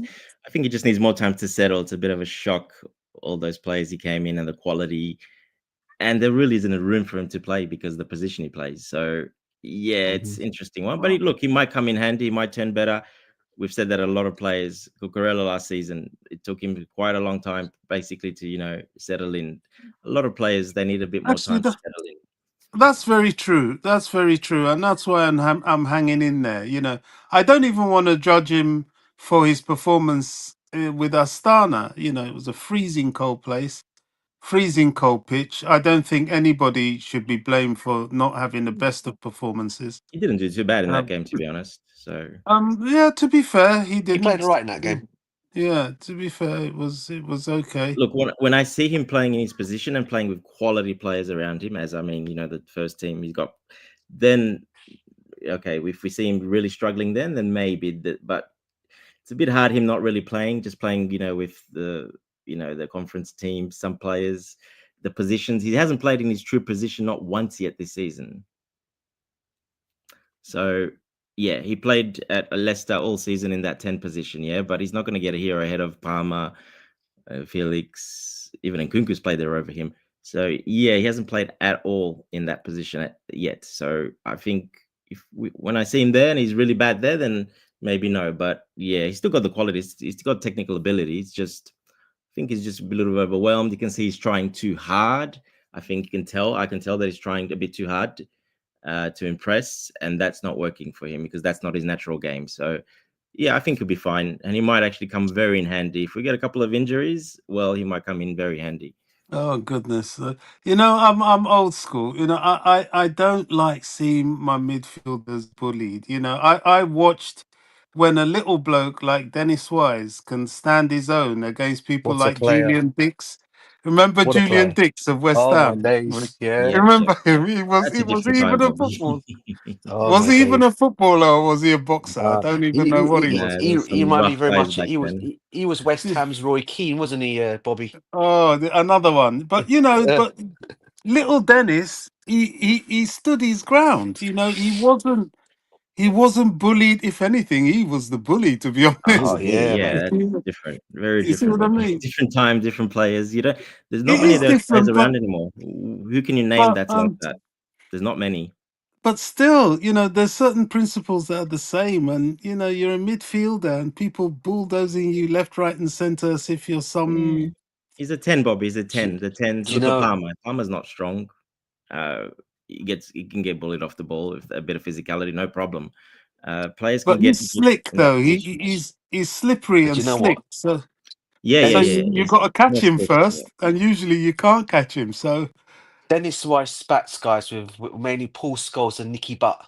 oh yeah, God, my days, he used to wind yeah, them two up, didn't he? Rotten. yeah. He would. You know what I mean? But he was good. I remember Vinnie Jones when we got him. Oh Yeah, God, yeah, another hard man. Didn't take it from yeah. anyone either, mate. You're on the Those floor. Don't care if those you get players sent off. wouldn't be able to play in this day modern football. They wouldn't be able to play. They'll No, be they'll No, sent off no, get no, red immediately. no. cards. They'll be Vinnie sent Jones, off. especially. No Yeah, Vinnie chance they can't Jones. play. Yeah, they wouldn't play. Uh, yeah, they'll be Yeah, off. right. All right. I realized that Garvan has as the title for this the top eight show. I think we talked about the title race, but I don't think we really touched on the whole the teams in the top eight, for example. Because I say who's this True Gunner saying something about cooking. So I think he's an Arsenal fan. So with Arsenal dropping points and also the fact of Man City also losing to United. Do you think, as a matter of fact, before I go to that, did you guys see anything the highlights the match, for example, in terms of Arsenal or any team that would be in the top eight? What do you mean highlights of game? The top eight. You mean teams that you think will definitely finish in the top eight? Well, okay, so the way that Garvan has done it is that you have something called the top six. But what he's Yeah. saying is that in recent years we've seen that there's other teams from the category that you don't usually expect because the top six was obviously Ah, right, okay. Well, right. So then you're talking of your Nottingham Forest. Nottingham I think Forest. Yeah. Nottingham yeah, Forest exactly. So like Forest, who's in and fourth right now, Villa, Aston But Villa. just Newcastle. add on that point. What did v- v- Nottingham Forest do a season ago, a season and a half ago? Do we well, know what they did? they got to the top and then they They- collapsed, didn't they? No, no, no, no. They brought in like 28 players, Oh Ah, yeah. yes, That's yeah. right. They did, didn't they? and they're Mm. the other ones that have the big squad too, and they've had the big Yep. squad. So that's kind of working for them as well. To be honest, the big squad. They bought a lot of players, big squad. A lot of young players, good quality players, but in sheer volume, and that's worked for them, especially this season. They've worked it out, and it's really worked for them. They had a couple of injuries, 3 or 4 injuries, no problem. They've got people to bring in. Basically, they've got They're like a playing big team less as well. football than us Yeah, yeah, with yeah. all That's what those I mean. players. They've kind of gone the same sort of model, the same route like us. Buy in volume, buy more young and in volume, and yeah, it's really working for them. Yeah, it's not affecting them like other teams. Will get an injury, they'll get 3 or 4 injuries, like the mid-table teams, lower teams, and they're struggling bad. Forest, no, they've got depth. They've actually got depth, and it's helped them a lot, obviously. Yeah, that's very true, and that's why I mentioned it because, and I think that's one of the reasons why Garvan expanded it to say the top eight because the top six is not the top six as it once was, and then obviously we know that Newcastle, although they've fallen off, I think they're 11th, but looking at teams like Forest and Dante raised a good point there about the fact that they would have done something similar in terms of bringing in a lot of players. The only things that they did it in a larger amount than we did last season. So and over the period as well. So in terms of what they're doing right now, they're also their plan. It also seems as if it's one that I don't know. I don't know if it's that they saw Chelsea doing it or that was actually their vision. But looking at their results, for example, looking at how the top four currently looks, City obviously falling out of the top four, and Forest obviously getting a win and all of that. So that's what I'm asking. Do you guys see like the Forest versus Villa? I think it was, or or any match at all, or seeing how those results ended? I saw Forest. Yeah, it was Forest Villa. Was it the 2-1? Yeah, Yeah. yeah. Last minute Yeah. goal, So 93rd minute. yeah, yeah. The thing about Forest is they're very physical, very powerful, and there's a lot of running in them. We saw that when we played them ourselves. I think they were one of our toughest games because of their sheer physicality. And I think they just overpowered Villa. Villa scored first. I think they got a penalty and then a goal. Or am I getting that confused with Man United, Man City? But you know, they overpowered Villa and deservedly won the game. Will they be these outsiders in the top eight, as you say? I think they're showing that they will be. You know, they're showing their every bit a team that will definitely be up there. And if you're not careful, that's a team that can find its way into the top four even. So, you know, we can't take our foot off the gas at all. And this is why I don't do this talk of title, you know, the title race, yada, yada, yada. No, I think we're still at this moment in that top four race because there are a lot of very good teams that are pushing for top four as well. My question to you is this: as I've said, Garvan has done this in a way where, and I think this is a question that we may have to pose as well. Do you think that it is time for us to start considering or even consider it now that Tottenham should be removed from the top eight, or do you think that their result shows that they could still find themselves competing for that top four spot as well? Yeah. Mm. Be interesting to see. I think they have it in them to pick up wins. They're not going to pick up too many draws. They're going to pick up losses and wins. But sometimes, it's almost the same because a draw is 1 point, obviously, wins 3 points, and you lose 2 games. That's 0 points. But if you win, it's like you make that up. So I think because of that, because they win a lot of games, they still can win a lot of games. Like look at them on the table. They've won 7, lost 7, only drawn 2. No one else has drawn. They're the only ones that have drawn that little. Actually, sorry, Brentford as well now after today. So yeah, they win games or they lose games. They don't draw games. So they still pick up points doing that, especially against some of the other teams. They always seem to pick up points. And I think they'll probably be there, but I don't think top 4. No, top 6. I think they'll be around there, but not top 4. I don't see them being top 4. I mean, Spurs being Spursy as they are, I mean, look, I mean, they put on an excellent show today. Absolutely go and trounce Southampton 5-0. Like probably any other club would probably do that. I think we did Pretty five. We done much. Yeah. 5-1 over them pretty much. Then the next game they'll go and lose, or they'll go and draw, or whatever it might be. And this is why I always feel that Tottenham, but however whenever I try to find a way of putting this guys down or put this team down, they always seem to find a way towards the end of making it within that top 5 or top 6, Yeah, as they they always always do every accumulate enough season. points somehow. Yeah, and they usually come good towards the end of the season, Spurs. And this is why I always say I won't rule them out, especially with Big Ange. I mean, he finds a way with this team of making them go where they should be. Well, go further than what we think they should be. And then I still don't think they'll be top 4 come the end of the season. But like Dante said, I still think they will finish in a European spot. That's either going to be again, it either be the Europa or it'll be the conference come the end of the season. I just don't think they've got enough in their locker for me, or I don't think. Oh, no, proper word to use is I don't think they are. What's the word I'm looking for? Is that what I'm trying to look for? I don't think they are good enough to make top four because they're just too. I can't. The word's not coming to me at the moment. But anyway, I'm sure you guys know what I'm talking about. I don't think Yeah, they've got yeah. it in their locker to get top four because they don't have it in them to make in that top four because they're always going to fail along the way. They'll always fall behind.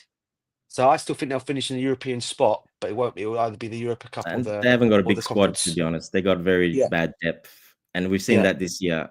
That he's down to 15 players.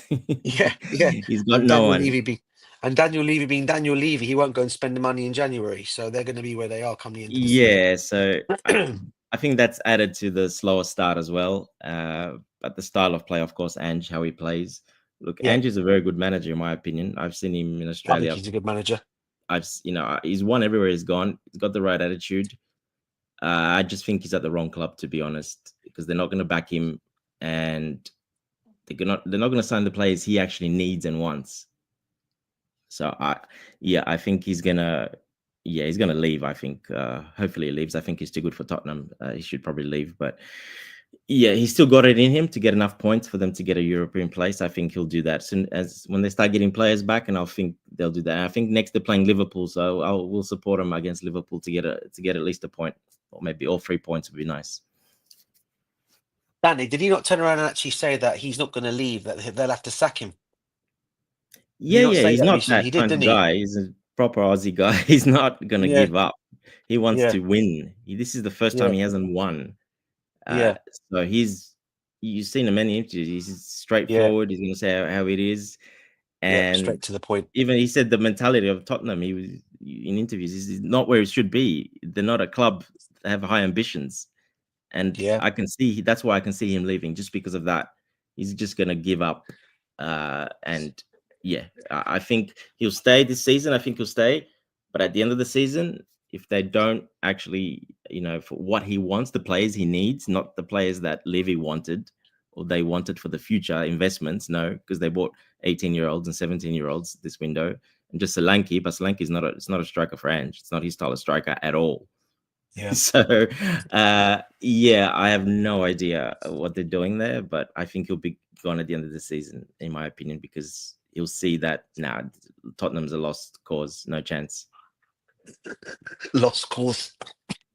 Oh, they are. They have been, I and they agree. are. Well, that's why I'm laughing, mate. I agree. They Yeah, are lost cause. They're a lost cause. They're just to make money, basically. They're, till Levy leaves and they sell that club, they're not going anywhere. Never, ever. Sadly, they got a wicked stadium, probably one of the best stadiums around, They and got everything. they're They playing got that and they're training playing that ground, nice Nah, stadium. I stadium, disagree with you. I disagree with marketing. you. I think the stadium looks like a toilet seat. If you see the outside view, the top of it looks like a toilet seat, literally. It's just, No, it's modern, it's big, it's got all the it's lovely. I modern mean, amenities, all the I've been, facilities. Yeah, I've it's been a to their new good stadium. I've been stadium. there. Yeah. It's nice. It is a good stadium, Ty. To be fair to them, I remember watching a Tottenham Chelsea game, and I went to see it, and I wanted just to see what their stadium was. And their stadium is weak. Their stadium is nice. I have to say, it's a very modernised stadium, Ty. Bro, trust me. I think that's why I think for me, I think it's probably one of the best around I think it in the was country. voted, I think, Yeah, first or for second. I can't sure. remember. Yeah, Yeah, the it best stadium. was. Yeah, yeah. It is to And there's give. a I'll reason give that them the that much NFL credit. teams go there. It's a good stadium, but Concerts as well. it's built not for really for football. It's built for all more type of sports, and that is a problem Yeah, as well. that's why I said it's like a toilet because everybody can use it. Oh God. That's a In good that one. way, I guess. Yeah, in that way, I guess. Yeah, it's true. But yeah, I have a question for you guys. Aston Villa started off well. What do you think kind of led to them dropping off right now? I mean, the season is still early. They're still in the top six, I believe. So, what Playing do in you Europe. Playing in Europe, I don't Yeah. think they've got a big enough squad to do No Europe depth at football and all. Premiership. That Exactly. exactly for me. Yeah. And it was always going to happen because I always used to say with Aston Villa, they're 1 or 2 injuries away from falling away, because they've just not got they haven't got the depth to come in and replace the good players they've got in their first 11. Yeah, they don't. Again, so So that's why I always say, I mean, I mean, the Premiership for me at this moment in time, Aston Villa is a team that can probably compete, probably for maybe cup competitions like the FA Cup and the Carling Cup, and maybe if they want to try and push themselves up to a high position in the league, but to also play in European football on top of all that, that is a bit too much for them with their squad depth. I mean, that's why they were always going to fall short for me. Even as much as I do think Mr. Good Evening is a good manager, I just don't think I just don't think they've got enough depth in their squad to get them where they want to be. And again, you may see them again struggling for a European place this season because they're going to put all their eggs in one basket and try and get in high positions within the Champions League and try to finish further as they possibly can in the Champions League, rather than look at see what's in front of when the Premiership starts all over again, because that's where they seem to have their downfalls, don't they? Yeah, and as you see, they lost to Nottingham Forest. That was after European, during the week, and that's what they've been doing after each European. Because I looked at the squad, they actually a lot of those when they played us. Because I was looking, a bit of research. I think 6 of their players played 4 games in a row, as in back to back to back to back, as in midweek, and they can't do that. They have no depth to play players, and they did that. They're just lucky they haven't been really injured, to be honest. They're very lucky with that, but I think that's going to change very soon if they're playing that much. And yeah, they keep losing every time when it's the European week and they play, then they lose straight, like they did Nottingham Forest. They ran out of legs in the end of that game. Same thing exactly, and Forest ran over them and beat them. So yeah, they will struggle because of that. I think once they get out of Europe, and they will, then they might improve a little bit more. They're not that far off, to be honest. They're on 25 points, so they're not that far off. They're 3 points off the top 4, basically, so they're not far off. But once they get out of Europe, I think that's going to help a lot. That'll be a big change for them. DJ mentioned good evening. I think do you think he don't play the Champions League? Because I think he mentioned something about it's just another competition. Yeah, I find that very strange coming out from a manager of that caliber to say it's just another competition. When we're talking about the Champions League here, man. I mean, the best European competition that you can be in for any club. Just to kind of say it's just another competition. For him, maybe it is because he's used to winning the Europa Cup, isn't he? He's known for that, for the Europa Cup. And so here he looks at the Champions League, I think it's just another competition. Look, as far as I'm concerned, you should be in it to win it, as far as I'm concerned. And if you're going to go with that kind of attitude, it's just another competition, then you're not gonna do well in it at all. And like I said, I know they're like 25 points, as you said, Dante. I just think, maybe they do go out of Europe. Maybe they might be able to help their situation. But I even think even they go out of Europe, to be fair, to be honest with you, I still say they're 2 injuries away or 2 or 3 injuries away from not be able to compete that far for me, because I don't think their squad is big enough. Yeah, And I pretty don't think the much. player's Yeah. good enough to come in there. A player's good enough to come in there to help the player that is to replace the player that it's replacing. So it's And the not as style they classy play for as them. well. And the style that they Those play, yeah, players, they don't play for a reason. They don't suit that system very well either. So yeah, yeah, they're actually 5th in the Champions League.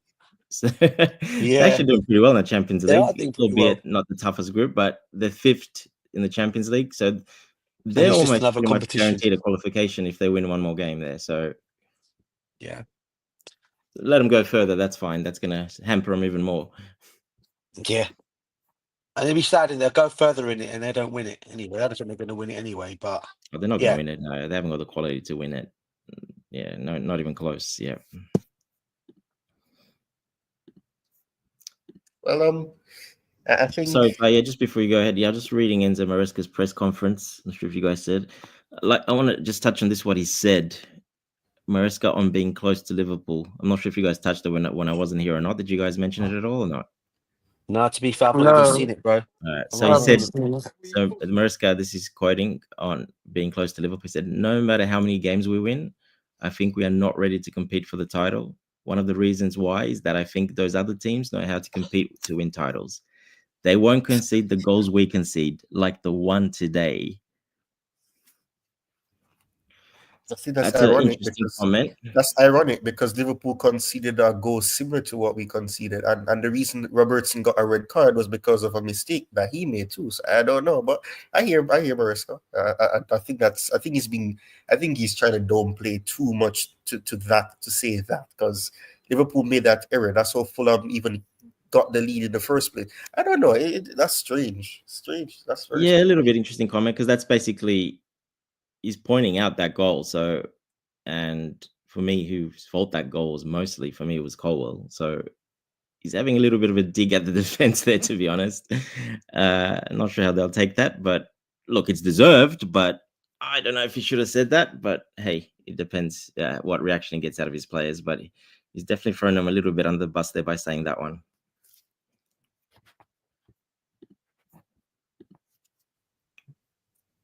What do you guys think?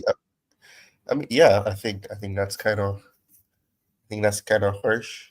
But yeah, I mean, it's deserved. I mean, I think that's the only way that they'll actually recognize that they have to step up because, I think that the issue is that you don't want the players to believe that okay, yeah, we conceded this, but it's okay. And I think that's probably what he's leading towards, and he's saying that okay.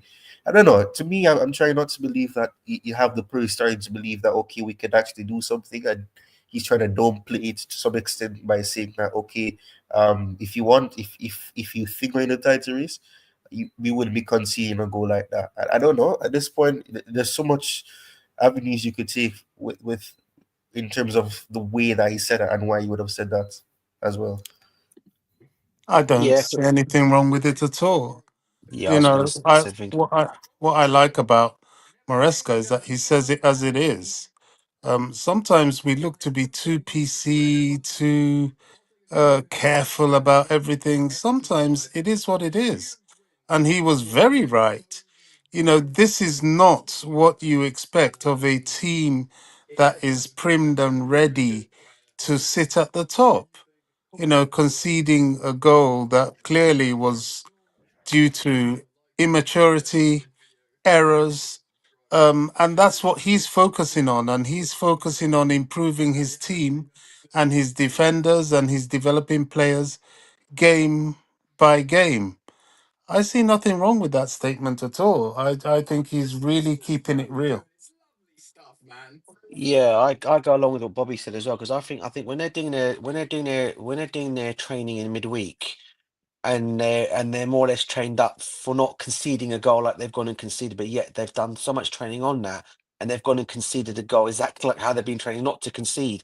I think that kind of will irritate a manager, and I think that's the only reason why he's probably said what he said because he's probably thinking, no, we've worked on this. You guys know not to be doing this, and you lose one bit of lapse of concentration, you'll get punished. And let's be real here. Even though I said it, even though Brentford did come back into the game in the second half with chances, they didn't like they were really going to score any goals. I mean, I know obviously Sanchez made a couple of good saves, but for me, that the only time they actually got their goal was from that goal they scored. And if it was a lapse of concentration at the back, then yeah, of course he's going to look in that and say, yeah, if you're a team that wants to win a Premiership title or have any ambitions for that kind of thing, you don't concede goals like that. And that's probably the reason why he's saying what he's saying. And look, like Bobby said, I don't think there's anything wrong with that. I said I think a bit of criticism towards your players is good because he's not scared to call them out in public either. He'll call it as it is. And players know they're going to be on they're going to keep on their toes because if they do that again, they're going to be dropped out for the next game. It just makes them work harder for themselves to realize, you know what, we want to make sure we don't do this mistake again because we know what's going to happen if we did. So yeah, I'm glad he said that, and long may he continue to say that because, as I said, if we are a team that are looking for ambitions to go and win a Premiership title, you don't concede silly goals, and maybe in his eyes, it was a silly goal that we conceded. Psychology. Yeah, I think it's definitely yeah.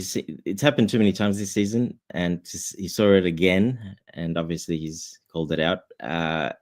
Yeah, I know what he's saying. I don't mind it either, but he's definitely directing it at the players at fault there. So our central defenders, obviously, in my opinion, Colwell, because he's done that quite a few times this season. That's let to go. Last week he did the same thing with Tottenham when they scored that first goal. He did exactly the same thing, and today he did it again.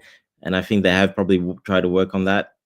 And him seeing it again today, it was on his mind and he said it, simple as that, because that's what he does. Obviously, he's pretty straightforward. So I don't mind that either too much, but yeah, it was just interesting the way he said it.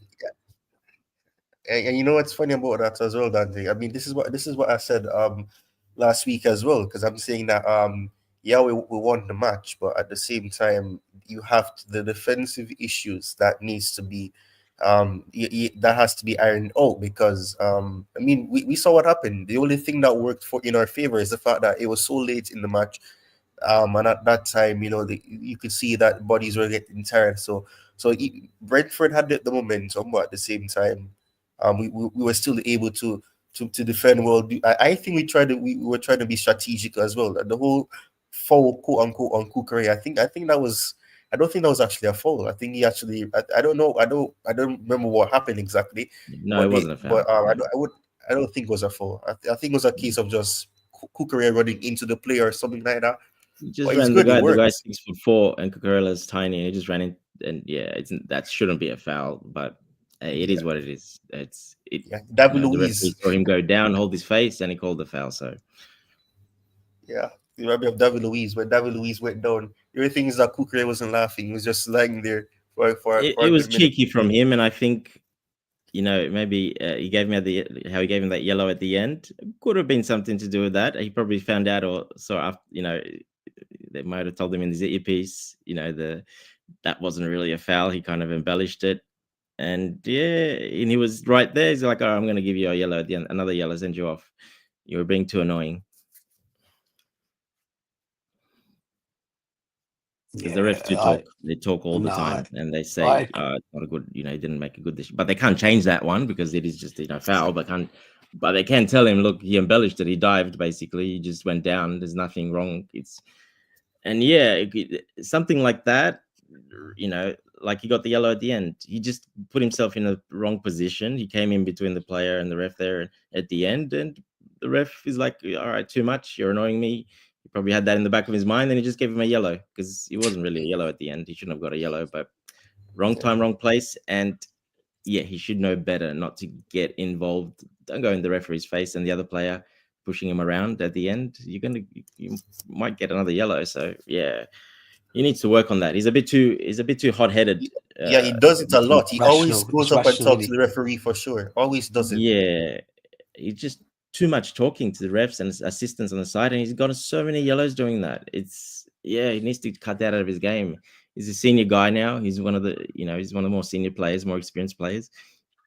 Yeah, it's hard for him to control. Spanish blood, is hot blood is a bit, but come on now, you're not yeah, young bro. anymore. You should It's be able to control that and be a bit smarter because it's affecting your team. And now it's affected because he's got a red, so he won't be available next game. yeah, it's the Latino in him, mate. Hot headed. And rush to the Yes, head, mate. Do you know what I'm saying? Uh, the Latino. Basically, Wow. Latino yeah, heat. bro. Latino heat, bro. Trust me, I'm taking from someone who. Oh, I'm not half them, but I'm not as hot headed like that. But You're there not am. you're not But pure heat. You're just half no, heat. no, pure, just half. Yeah, I'm not like that. Yeah, but I can understand the hot head why he went. But yeah, but sometimes he does play the game on the edge. And I said it before. He's been probably one of our most improved players this season, right? And he scored his. I do believe that was his first goal for Chelsea in the Premiership. Am I First right goal, in saying yes. that? A great goal, by the way. He took that A very great well. goal, very well. He put Jackson to And shame with that header for a striker. but what he has moments that I think like Ty said, the only thing that was missing from his little fall today was a smile on his face like David Luiz. That we all know what he did to his Manchester United to his Brazilian Yes, colleague yeah. in for Man United, right, against Manchester United. That's the only thing that was missing today, and I personally don't think that should not have been a yellow card for him. He clearly ran into that guy, and he just dropped Oh, to the the guy got a floor. yellow card for Yeah, swearing at the ref. yeah. I mean, Dissent. It wasn't because of that. Yeah, yeah, no, yeah. but it's just him. But now, listen. Other than that, yeah, I can't fault the guy. I think he's probably One our of our most best players, improved top player three this for season. me. Top Hundred three percent, player. mate. And let's Yeah. be real here. A lot of Chelsea fans wanted him out the door last season. And what I love about him, I don't know if you guys had a chance to catch on a couple of his comments he made, I think before the game, or there was something I read on X or Twitter as it's known now. So Oh yeah, I X saw as it's that. known, Yeah. where he said that they tried to sell me to Manchester United, but I said no, I'm blue blood through and through, and I don't want to go anywhere. And that to me tells you where he is Yeah, he in said I'd terms rather of his sit on the love of bench at Chelsea, innit? Chelsea than go to Manchester. Correct. And that's what you like. I mean, that's what you that's what you want. That's the kind of play that you when you want to go into they say you want to take someone with you when you're going into a game. That's just the kind of play you want because you just know the guy bleeds blue and he wants to stay. And you want those kind of plays at your football club. And I'm so glad that in the end that he didn't go. I know a lot of fans wanted him gone, but he stayed most improved player, man. And long may it continue, but he needs to cut out his stupidness sometimes. I mean, he said it though. I think he's one of those few players because we every time any player comes and they get interviewed like, oh, Chelsea's a big club and all that. I think if I remember when he signed, he said that Chelsea's a team that he always supported from the Premier League when he always watching them and something he mentioned about whenever he was playing FIFA, you'd always use Chelsea. He mentioned something like that. So I mean, it doesn't Yeah, surprise me because that means that he didn't just say that just for the sake of I signed for sake of this it. club, but he actually meant it. No, yeah, exactly. He said that before too. But just one thing on that one, your guys' opinion. Say Real Madrid come calling for him. Yeah. What do you think he would do? I'll be honest with you, bro. I don't think he'll go. And the reason I'm only saying this is, don't get me wrong here, right? Yeah, I'm not stating. Yeah, you say Real Madrid is a massive club. We all know that. It doesn't mean they don't have to be. Doesn't mean they can't be turned down by a player. Not every player can get their Yeah, head no, I turned by agree. Real Madrid. I don't think he'll go anywhere. I think he's too settled at Chelsea. And again, if he does go, it's going to be for stupid money. I don't think Real Madrid can afford to pay that kind of money for him. And and I don't think he'll go anywhere. I think he'll stay. If anything, the only I can see it happening for him leaving is if Chelsea force him out the door. I can't see him going. I think he's too committed to the club, and I think No, he no, he loves the would. club too much. I'm just saying, being Spanish, Real Madrid, he's actually Yeah, probably yeah, one of the yeah. I best, get if that. I not get the that. best left back in the world at the moment in form, and won the Euros, won He everything. could, Won. he could He's be probably one of the best tempted. left backs in the world now. And the Spanish players, when Real Madrid comes calling Barcelona, for example, as well, Could be. they kind of think differently about that one. They really considered that one because one, obviously going back home, two, Yeah, obviously weather and stuff like that. Madrid's yeah. not an Of ugly course, place either, of and course. money too. I mean, he's gonna get a much bigger salary. They don't even if we say they don't have money when they need a player, they'll get him, and they do have money, and the salary will be probably double, even Mm, triple. So because they can afford it to do it. So yeah, that's the only mate. one. I just want to see what you guys think about that. Would he change his mind, do you think, or he would say no, not going? Would rather stay at Chelsea. It's an interesting one, How that one. how old is he now, Dan? Is he about 25 now, isn't he? 25, 27. No, 26, I think a bit older, 27? 27. 26, 27 now, Yeah, 26. because we I signed would we signed him when he was 25, so it'd be 20. 25. Yeah, I think it's 27. 27. Yeah, I would hope that he'd want to win stuff with Oh Chelsea no, he's first 26. before opting to make that move to Real Madrid. Because let's be real, Real Madrid will always be there. If they want you, yeah, yeah, they'll yeah. come back for you the following season if they really, really want you. So I would hope he'd stick around and win things with Chelsea and become a legend at Chelsea and before moving on because he would have seen Azpilicueta would have done it, and I do believe Azpilicueta was one of his players that he used to or followed when he was growing up as well. Coming from did he not come from the Barca youth ranks originally, or was it the other team? Yeah, he's from the La Masia. He's from La Masia. Yeah. Yeah, yeah, and I think he looked up towards Azpilicueta, and I'm hoping he'll be looking at him and thinking, you know what, look what he did at Chelsea, and I'm hoping, and look what age he left to go back to Spain. So I'm Yeah, hoping one other little thing, he did come from the La Masia Academy in Barcelona as well. So he did, didn't he? He did. That's what yes, I thought. So that's the other thing. Would a former Barcelona player want to go and play in Real Madrid, or would he prefer to go back to Barcelona? Is a question. yeah, no, That's the other thing. that's what I was thinking. Probably Barcelona now more because I remember Yeah, that. I think probably but Barcelona you know more. what, though, Dante? Let's be real here, bro. Barcelona can't afford. Let's be real. They can't even afford to keep. They can't even afford to buy Dani Almo, bro. Yeah, The I guys that know. are gonna. Can you imagine them trying to come in for Cucurella? I mean, look, Barcelona's a bit, yeah. They could do with actually a really good left back. They could do with him, but they yeah, could do. They could do with him. For sure, 100%. He improves that team straight away. Barcelona's back line. But I'm hoping no. I think that could be one club maybe down the line that could persuade him. But looking at the way their finances are at Barcelona, maybe he may consider twice that and maybe stick yeah. around at Chelsea for longer to come. But yeah, I get why you're saying it because the temptation of the weather, the money, everything is something that can tempt Fame, a player back larger there. I fame, get to be that, honest.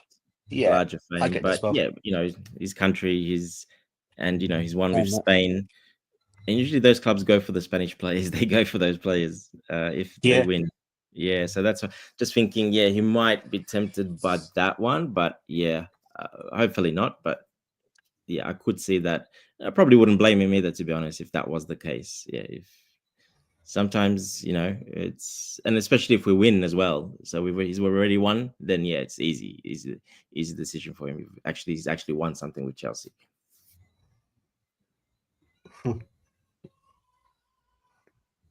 Right. So Where's Bobby? Bobby's backstage, huh? He's yeah, caught he's backstage. backstage, probably signed in and out. Sorry, Bobby, we can't let you back in, unfortunately. Only Garvan can do that. What? is Garvan back? No, No, Is no, he's Garvan there, not. bro? But He's no, no, still. no, Bobby no. must have gone in and out, so he's backstage now. He's not on the main stage, Yeah. as in, So yeah. okay. I don't know, man. It's always Bobby. People always think we're talking to no, we think Bobby's here, but he's not. Yeah. That's all right, Garvan. Come back But I've soon. got a question for you guys. What have you? I mean, it's probably not nonsense news, yeah, but I think it was a couple of days ago. What do you make of the links Gusto to Manchester City? Apparently, well, I'm saying it's happening. They want him apparently. He's one of the players apparently that Pep Guardiola is looking at for January. That ain't gonna happen. I know that. And Liverpool are looking at him as well. What do you guys? And apparently, the reason why I'm thinking it might be some legs to this story is because Simon Phillips reported this. And he's a well-known Chelsea journalist. Ever you all go know about Simon Phillips, right? So there Yep. must be some legs to this story. What do you guys make of it? And do you honestly and truly see Chelsea selling Gusto? I, for one, don't believe it, even though it's Simon Phillips. I don't Sell believe they'll him. sell him. Sell him. As Sell in him? sell No him. way. Yeah, apparently Manchester Nah, City and Liverpool are looking at him for that's for impossible. January. If not, If we do that, it wouldn't be for cheap. One and two, that makes no sense. Because we have no right back. So why would we sell I the only agree. right back that we No, have? I'm agreeing, bro. I'm just saying I don't think it will happen. I was just putting out that Yeah. question to you guys and got your Yeah, opinions look, on there's because probably I truth mean, it makes behind sense it, utter DJ. nonsense, but that's what it I wouldn't be is. surprised. I would want Right. him as well. I'm glad I'm in hey, now. Oh, I'm in Bobby, now. back, You know, bruv, you back, know, 100%, man. I'm gonna trash all this rubbish talk, Yeah, dude. No, I think all it's right. I'm the this, reason all I've this only said it, stuff. Bobby, right? Because Well, Simon Phillips reported look, it, bro. That's the Simon reason why I Phillips said it. is a W. You know, I don't get on well with him. He knows what the beef is between us. Not another one, Bobby. You know, listen, Chelsea's not here to feed Real Madrid, so forget that. But BS. I don't know why we keep this rubbish talk. We're not here for them. If anything, they should be here for us. We don't give a rat's ass about Real Madrid. They're not coming for any of our players. They can't afford our players. We dictate whether we want to let them go or not. And there's no player that's at Chelsea that we're going to have at Chelsea that's going to be telling us who I want to go to Real Madrid after 5 minutes. It's not going to happen. Eden Hazard didn't even do it. Eden Hazard, when he first came, his first thing was that, oh, eventually I'd like to go to Real Madrid. He always made it clear. And he had two or three opportunities during his career to go. He didn't want to. It was only much, much later after he had actually won something with Chelsea. Well, he had already won the Premier League, but I mean a European trophy. He then decided, okay, it was time to go. And I think he went with our blessing.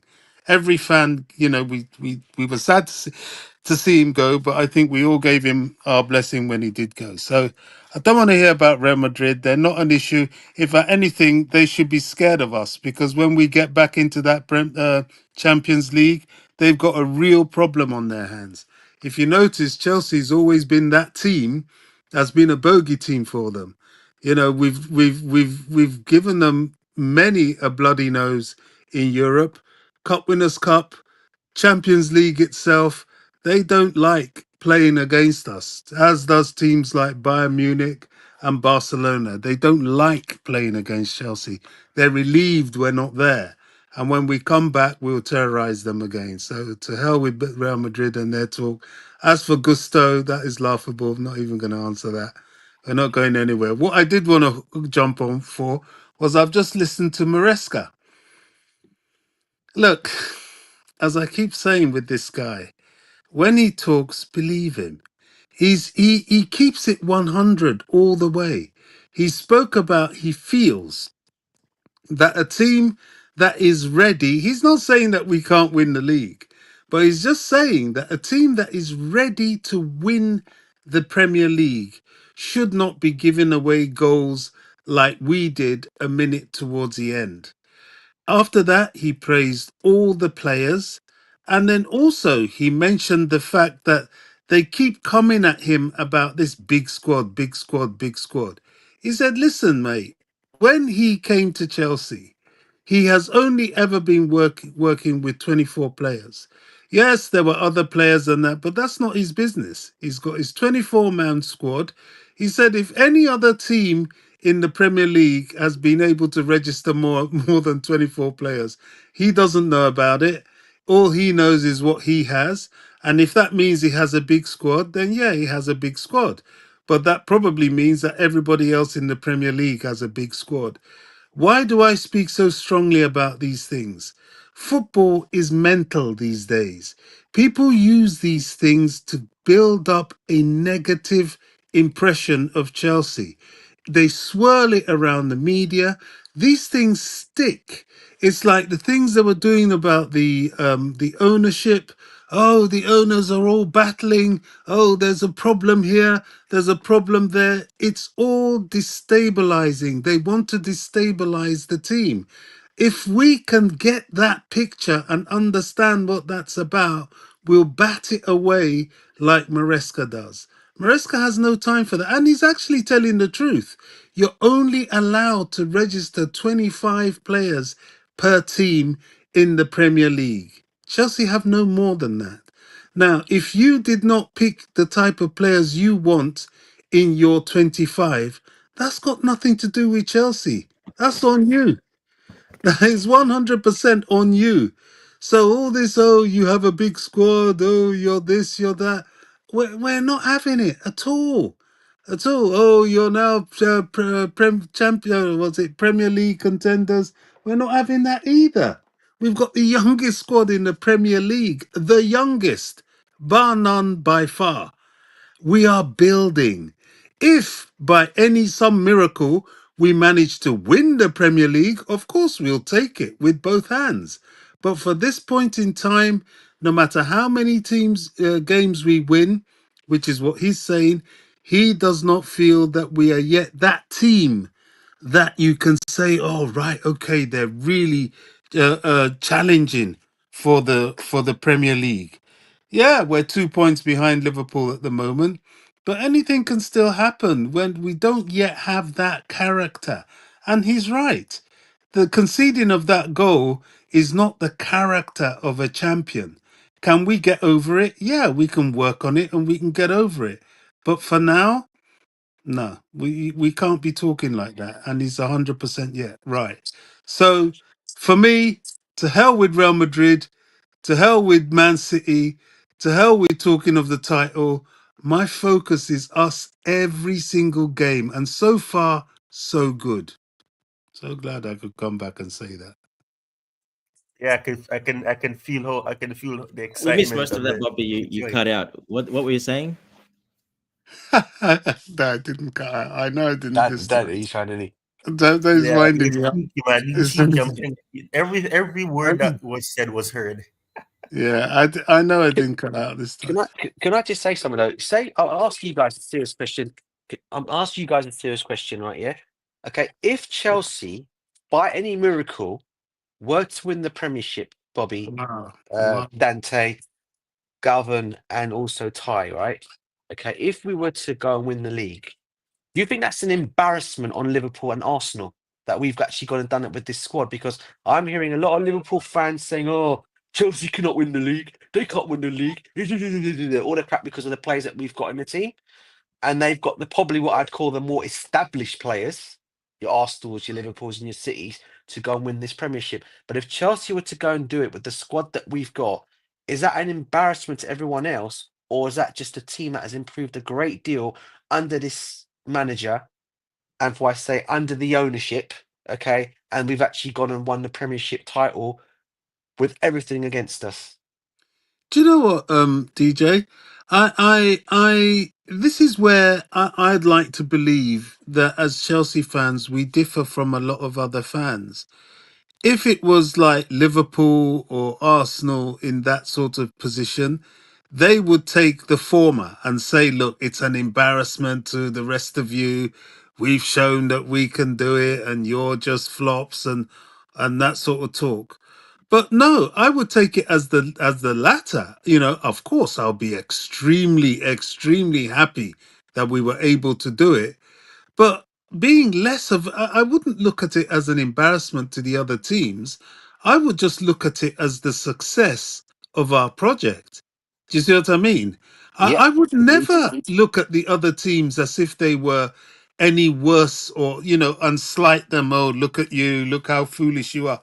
No, I just think, do you know what? We sussed it out. We did our work better.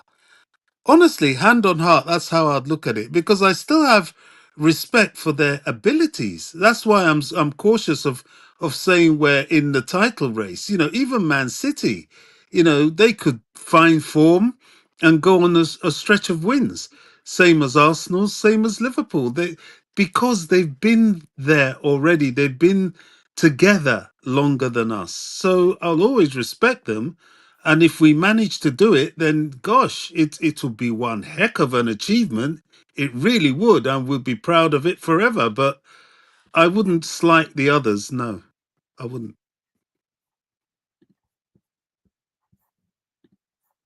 Besides, also, one last thing, if we do slight them, what does that say about our victory? It takes away our victory, doesn't it? It does. I only asked that question because Question. I've heard that I've heard that apparently we shouldn't be there. Where this we're an embarrassment. We're this and we're that, right? To these other idiotic rival fans out there, right? And their teams, right? And this is why I said to myself, with Arsenal 5.5 years into their project, supposedly supposed to be Man City. Well, were supposed to be Man City's closest rivals for the title. As we've seen, that's not worked out so far this season. I'm not saying cannot, because as we said, we still got a long way to go until the end of the season has come. We apparently, Chelsea Football Club, should not be there because why? We're apparently an embarrassment, right? To compare to all the other teams in the Premiership up there that are competing for the title.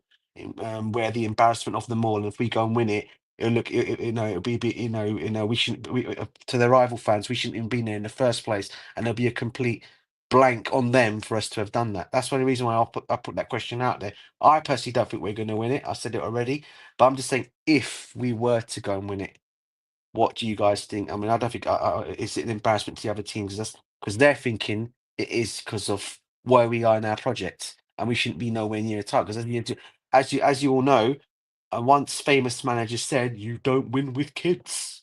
So that's the only reason why I've asked that question. So yeah, I'd like to hear what Tyrone and Dante's thoughts are on that.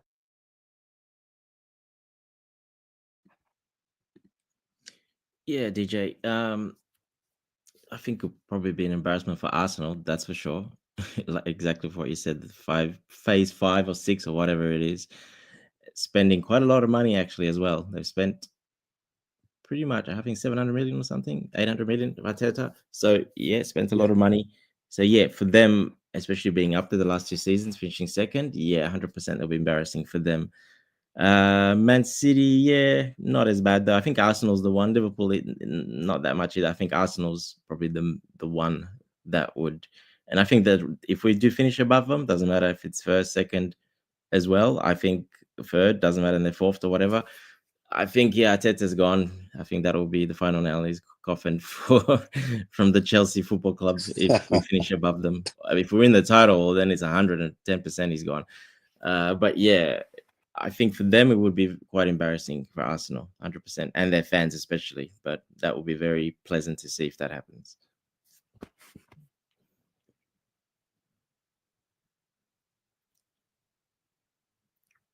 Yeah, I mean, if you look at Man City, you know, to be fair, Man City has won what, 4 Premier League titles in a row. Exactly. They're due a little lapse, to be honest. You know, that's just human.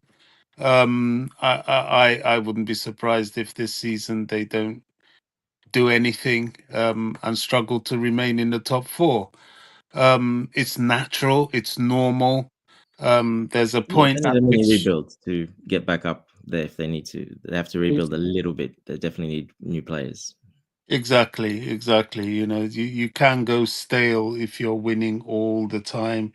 Yeah, that cycle's come to an end. It's coming to an end, that cycle. The players are old. De Bruyne's Yeah. not young. He's getting old. He's 30 or something. What is he, 32, 33? Yeah, those players are getting old, the ones that had. So they have to change it up. It can go stale. I mean, I remember. I mean, this is just a personal story of mine. You know, I'm showing my age now, but a mate of mine who was a hardened and still is a hardened Liverpool fan. I remember back then in the 80s, you know, he would come to me and he'd say, "Look, Yeah. this winning that we keep doing, it's getting boring now because they were always winning everything." And he was getting bored with it. He's like, "Oh, I wish someone could come and just rattle us a bit." Um, I always looked at him and thought he was stark raving mad because, you know, I was a Chelsea fan and we weren't doing that then, and you know that would have been a dream for us. But you know, it happens when you win and win and win and win and win. There comes a point where you either get stale or something has to give at some point, or other people suss you out. And, you know, as we've said, they need a mini rebuild. So I think they have an excuse. Liverpool, in a way, you can say are somewhat overperforming. You know, they've got a new manager. He's come into a settled squad. Yes. Should they be where they are? I think they're a little bit fortunate. I think they've managed to hit some form. They have kept some players free from injury, and their usual competitors have somewhat dropped away. So you're right. You know, if anybody's going to want to be embarrassed, it probably would be Arsenal. But is being embarrassed the right word? I'm not sure it is. You know, and besides, it's so early yet. You know, so much can happen. You know, in football, a week can make a heck of a lot of difference. So I don't know, but yeah, I can imagine them saying that out in social media world, talking about being embarrassed and all that. But I'm not sure we should take that too seriously. All right. So does anybody else have anything they want to talk about?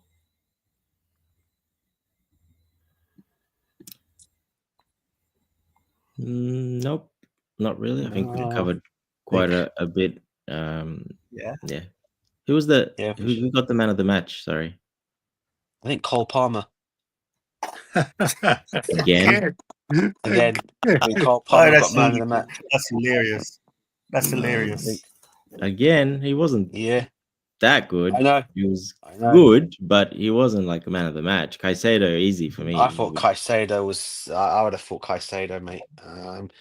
I think a lot of people are going to start saying, "What is this?" You know, fat players are going to start looking at him thinking, "Oh, is it Cole Palmer?" Because has he been getting man of the match at every game he's in, mate? When we know They can't give Caicedo, him I man think of the we all match. sit on this. Like we said with I Bobby don't think last he time, was. he did not deserve that.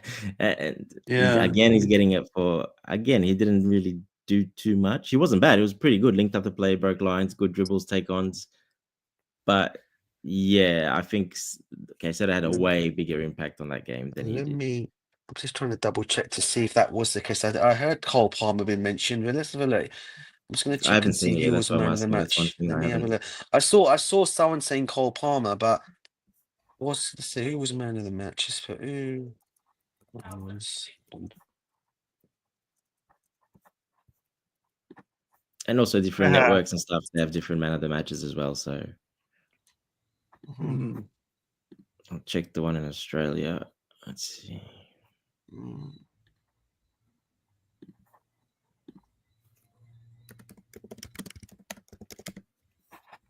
Wow.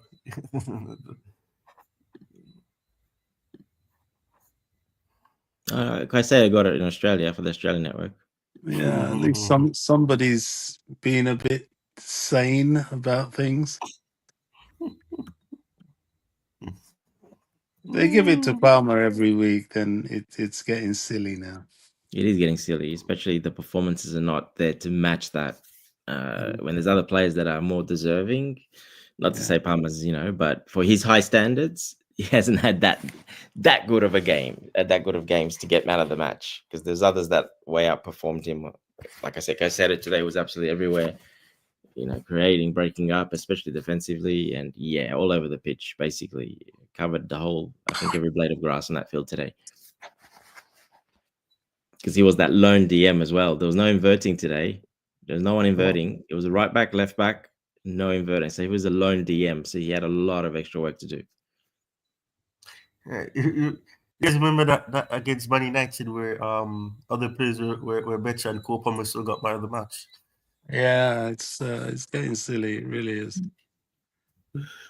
Yeah, look, gosh. I mean, he's the star basically, and I'm not sure how those awards are given exactly over there. How I can't remember now how they're given. Who actually judges? It's just the commentators, or I think it's just the pundits on the news channel that it's being broadcast on. Yeah, yeah. man of the And I think match. Man of you the hear man of the you match hear them says Cole saying, Palmer, guys. You had Cole Palmer for Brent for Chelsea today. For Tottenham, it was Son who got it. Then you had Amand Diallo for Man United today.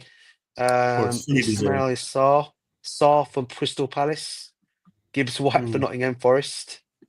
And Isak for Newcastle. Salah obviously for Liverpool and Saka for Arsenal. What So a yeah, player Isak is, man. yeah. So it was Cole Palmer, guys, today. Unbelievable.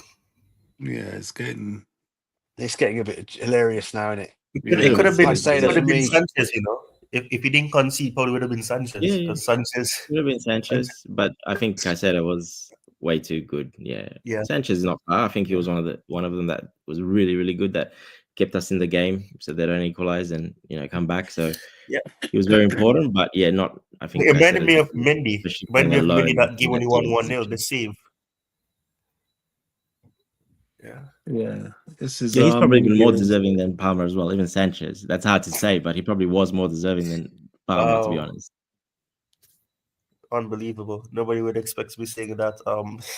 Yeah, I know, but on today's it's not put down performance, to him. yes. It's just you've got to pass it round and give players that deserve it their merit, and this just lumbering it on a player just because you like him or he's fashionable becomes a I bit mean, do you silly. think they're trying to divide the locker room on purpose?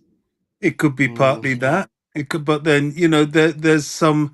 I know in our country the way our media behave is that if they look at you as somebody that they want to raise your profile, they will push it and push it and push it, and then when they decide, they've made enough of you, they'll look for something to tear you down, and they're quite ruthless when they do that.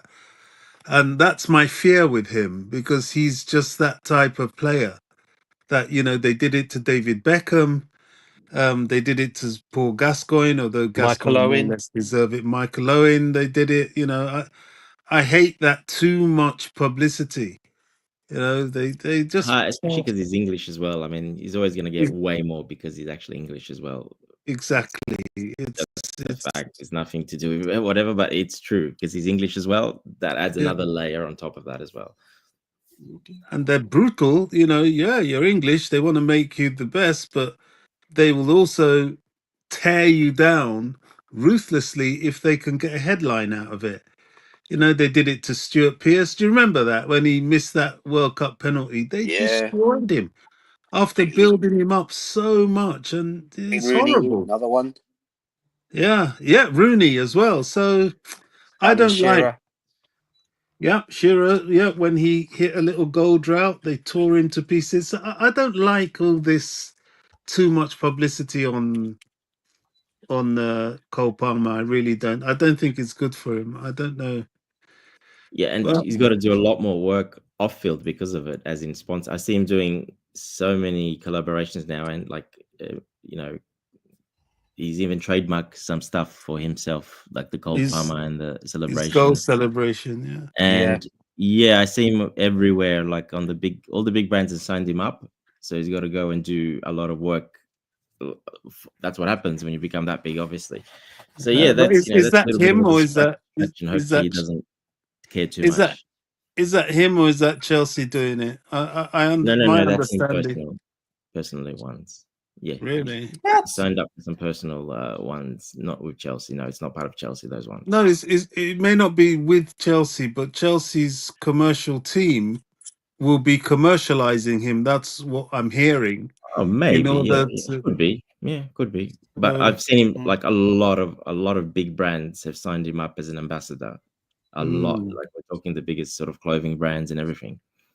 well, there's money to be had. The boy's going to make his money, but you know, sometimes too much attention is not Yeah. good.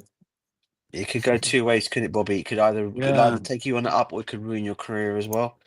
I think exactly. the one thing I'll say about him though, he's one of those kind of plays though, is he's cool, calm and collected guy. So he's one of those that likes to keep his feet on the ground anyway, and I don't think he really lets the media really influence him, as you probably would have Yeah. seen with some He's players in he's the pretty. past. Yeah, he's very carefree. Do you know what I He mean? doesn't care. Yeah, Yeah, he doesn't really care. I mean, man. if he could play football every day, if he could just play football every day, every minute and hour of the day, I think he'd rather be doing that.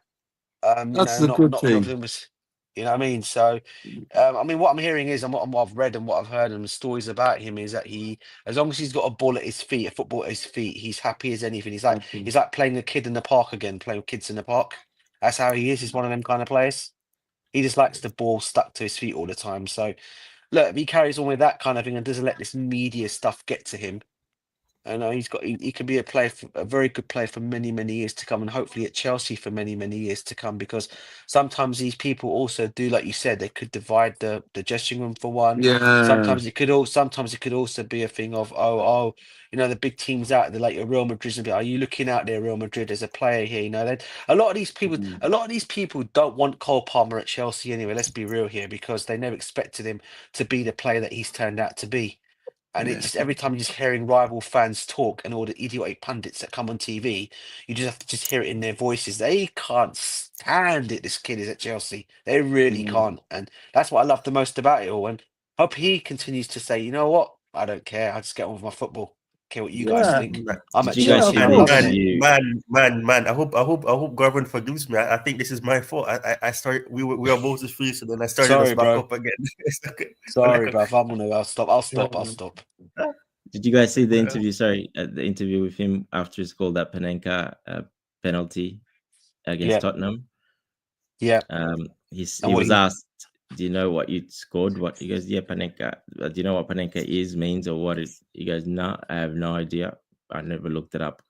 I thought that was really funny. He had no idea. So he does the the Panenka. That's the Palenka second time he was. did like I that, don't but he has believe that. no I idea don't about the believe history that. of it, I don't believe why that. it's called. The commentator's like, "But at least you know what it's called. Why it's called the Panenka." He's like, "You mean a penalty?" And the reporter's like, "No. Why the name Panenka that you scored?" He's like, "I have no idea. I have no idea what Panenka actually means or where it comes from." So I thought that was pretty. That shows you how doesn't really care about him too many. He's very carefree, very laid No, back. he is. He He hasn't is. even He looked up. is. He doesn't even know what Panenka means. That's good though, isn't it? And that's the kind of player you want. Just one thing before you go, Ty, I just want to add it on. I don't know if you guys have seen the latest thing. We've apparently got 5 sponsors that are going to be sponsoring us. Apparently been mentioned of late. 3 airlines, and there's 2 computer companies. So it looks like Mm, our sponsors going to be sorted out very soon. nice Christmas gift. That's Nice good. Yeah, Christmas put gift. Apple. That'll be good. Apple, Yeah, that'll be wicked, wouldn't it? Oh mate, Uh, Apple, can you not imagine? Apple, what just the I mean, sign. That actually look very good. Yeah, what a dream. yeah. Oh mate, Yeah. that's it, Ty, bro. Sorry, bro, we're holding up Garvin's time. Sorry. No, man. I mean, that's what happens when you're surrounded by people we can get along with. We'll go on for hours. But yeah, I think we've probably exhausted everything. Obviously, this is not my channel as well, but it's always good that Garvan gives us the chance to come onto his channel. Um, given Big certain up to you, certain Garvin, by the way. circumstances. Yeah, man, big up Yeah. to him. But yeah, Big guess up, we can Garvin. probably You're following coach's rules. You're doing a Coachella.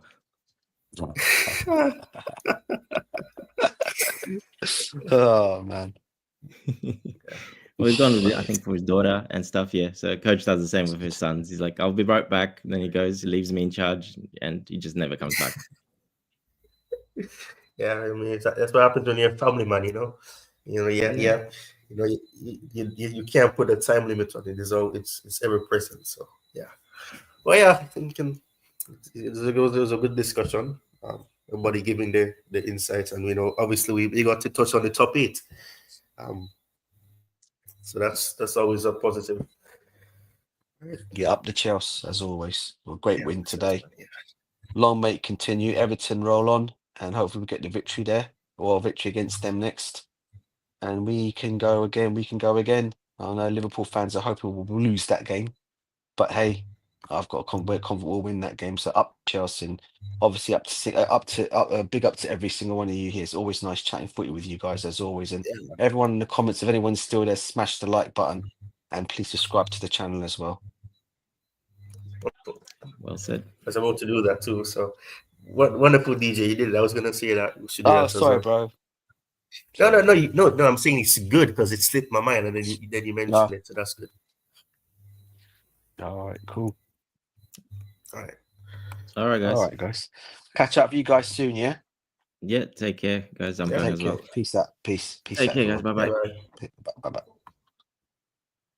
From a bad place, oh yeah. Tryna be a better me just for you. But it ain't easy, it's hard to get used to. Minding my own business, I'm not worried about what he do. Cause nowadays, all it is to be see-through. I always said this is that I'm staying around people. Finding my own path like I'm writing my own sequel. Two-faced people all around, they be evil. 2021, you can never trust nobody. Good and bad thoughts on my mind, they be crowded. Pushing to get past his limits, then he see he bought it. Family work hard, but I never guess I'm found it. Came a long way in my dream, now I be drowning. They dying out here, got some hearts pounded. Multi-talented, my passion, I haven't found it. Yeah, in my home, I was never ever doubted. I'm here from a bad place, oh yeah.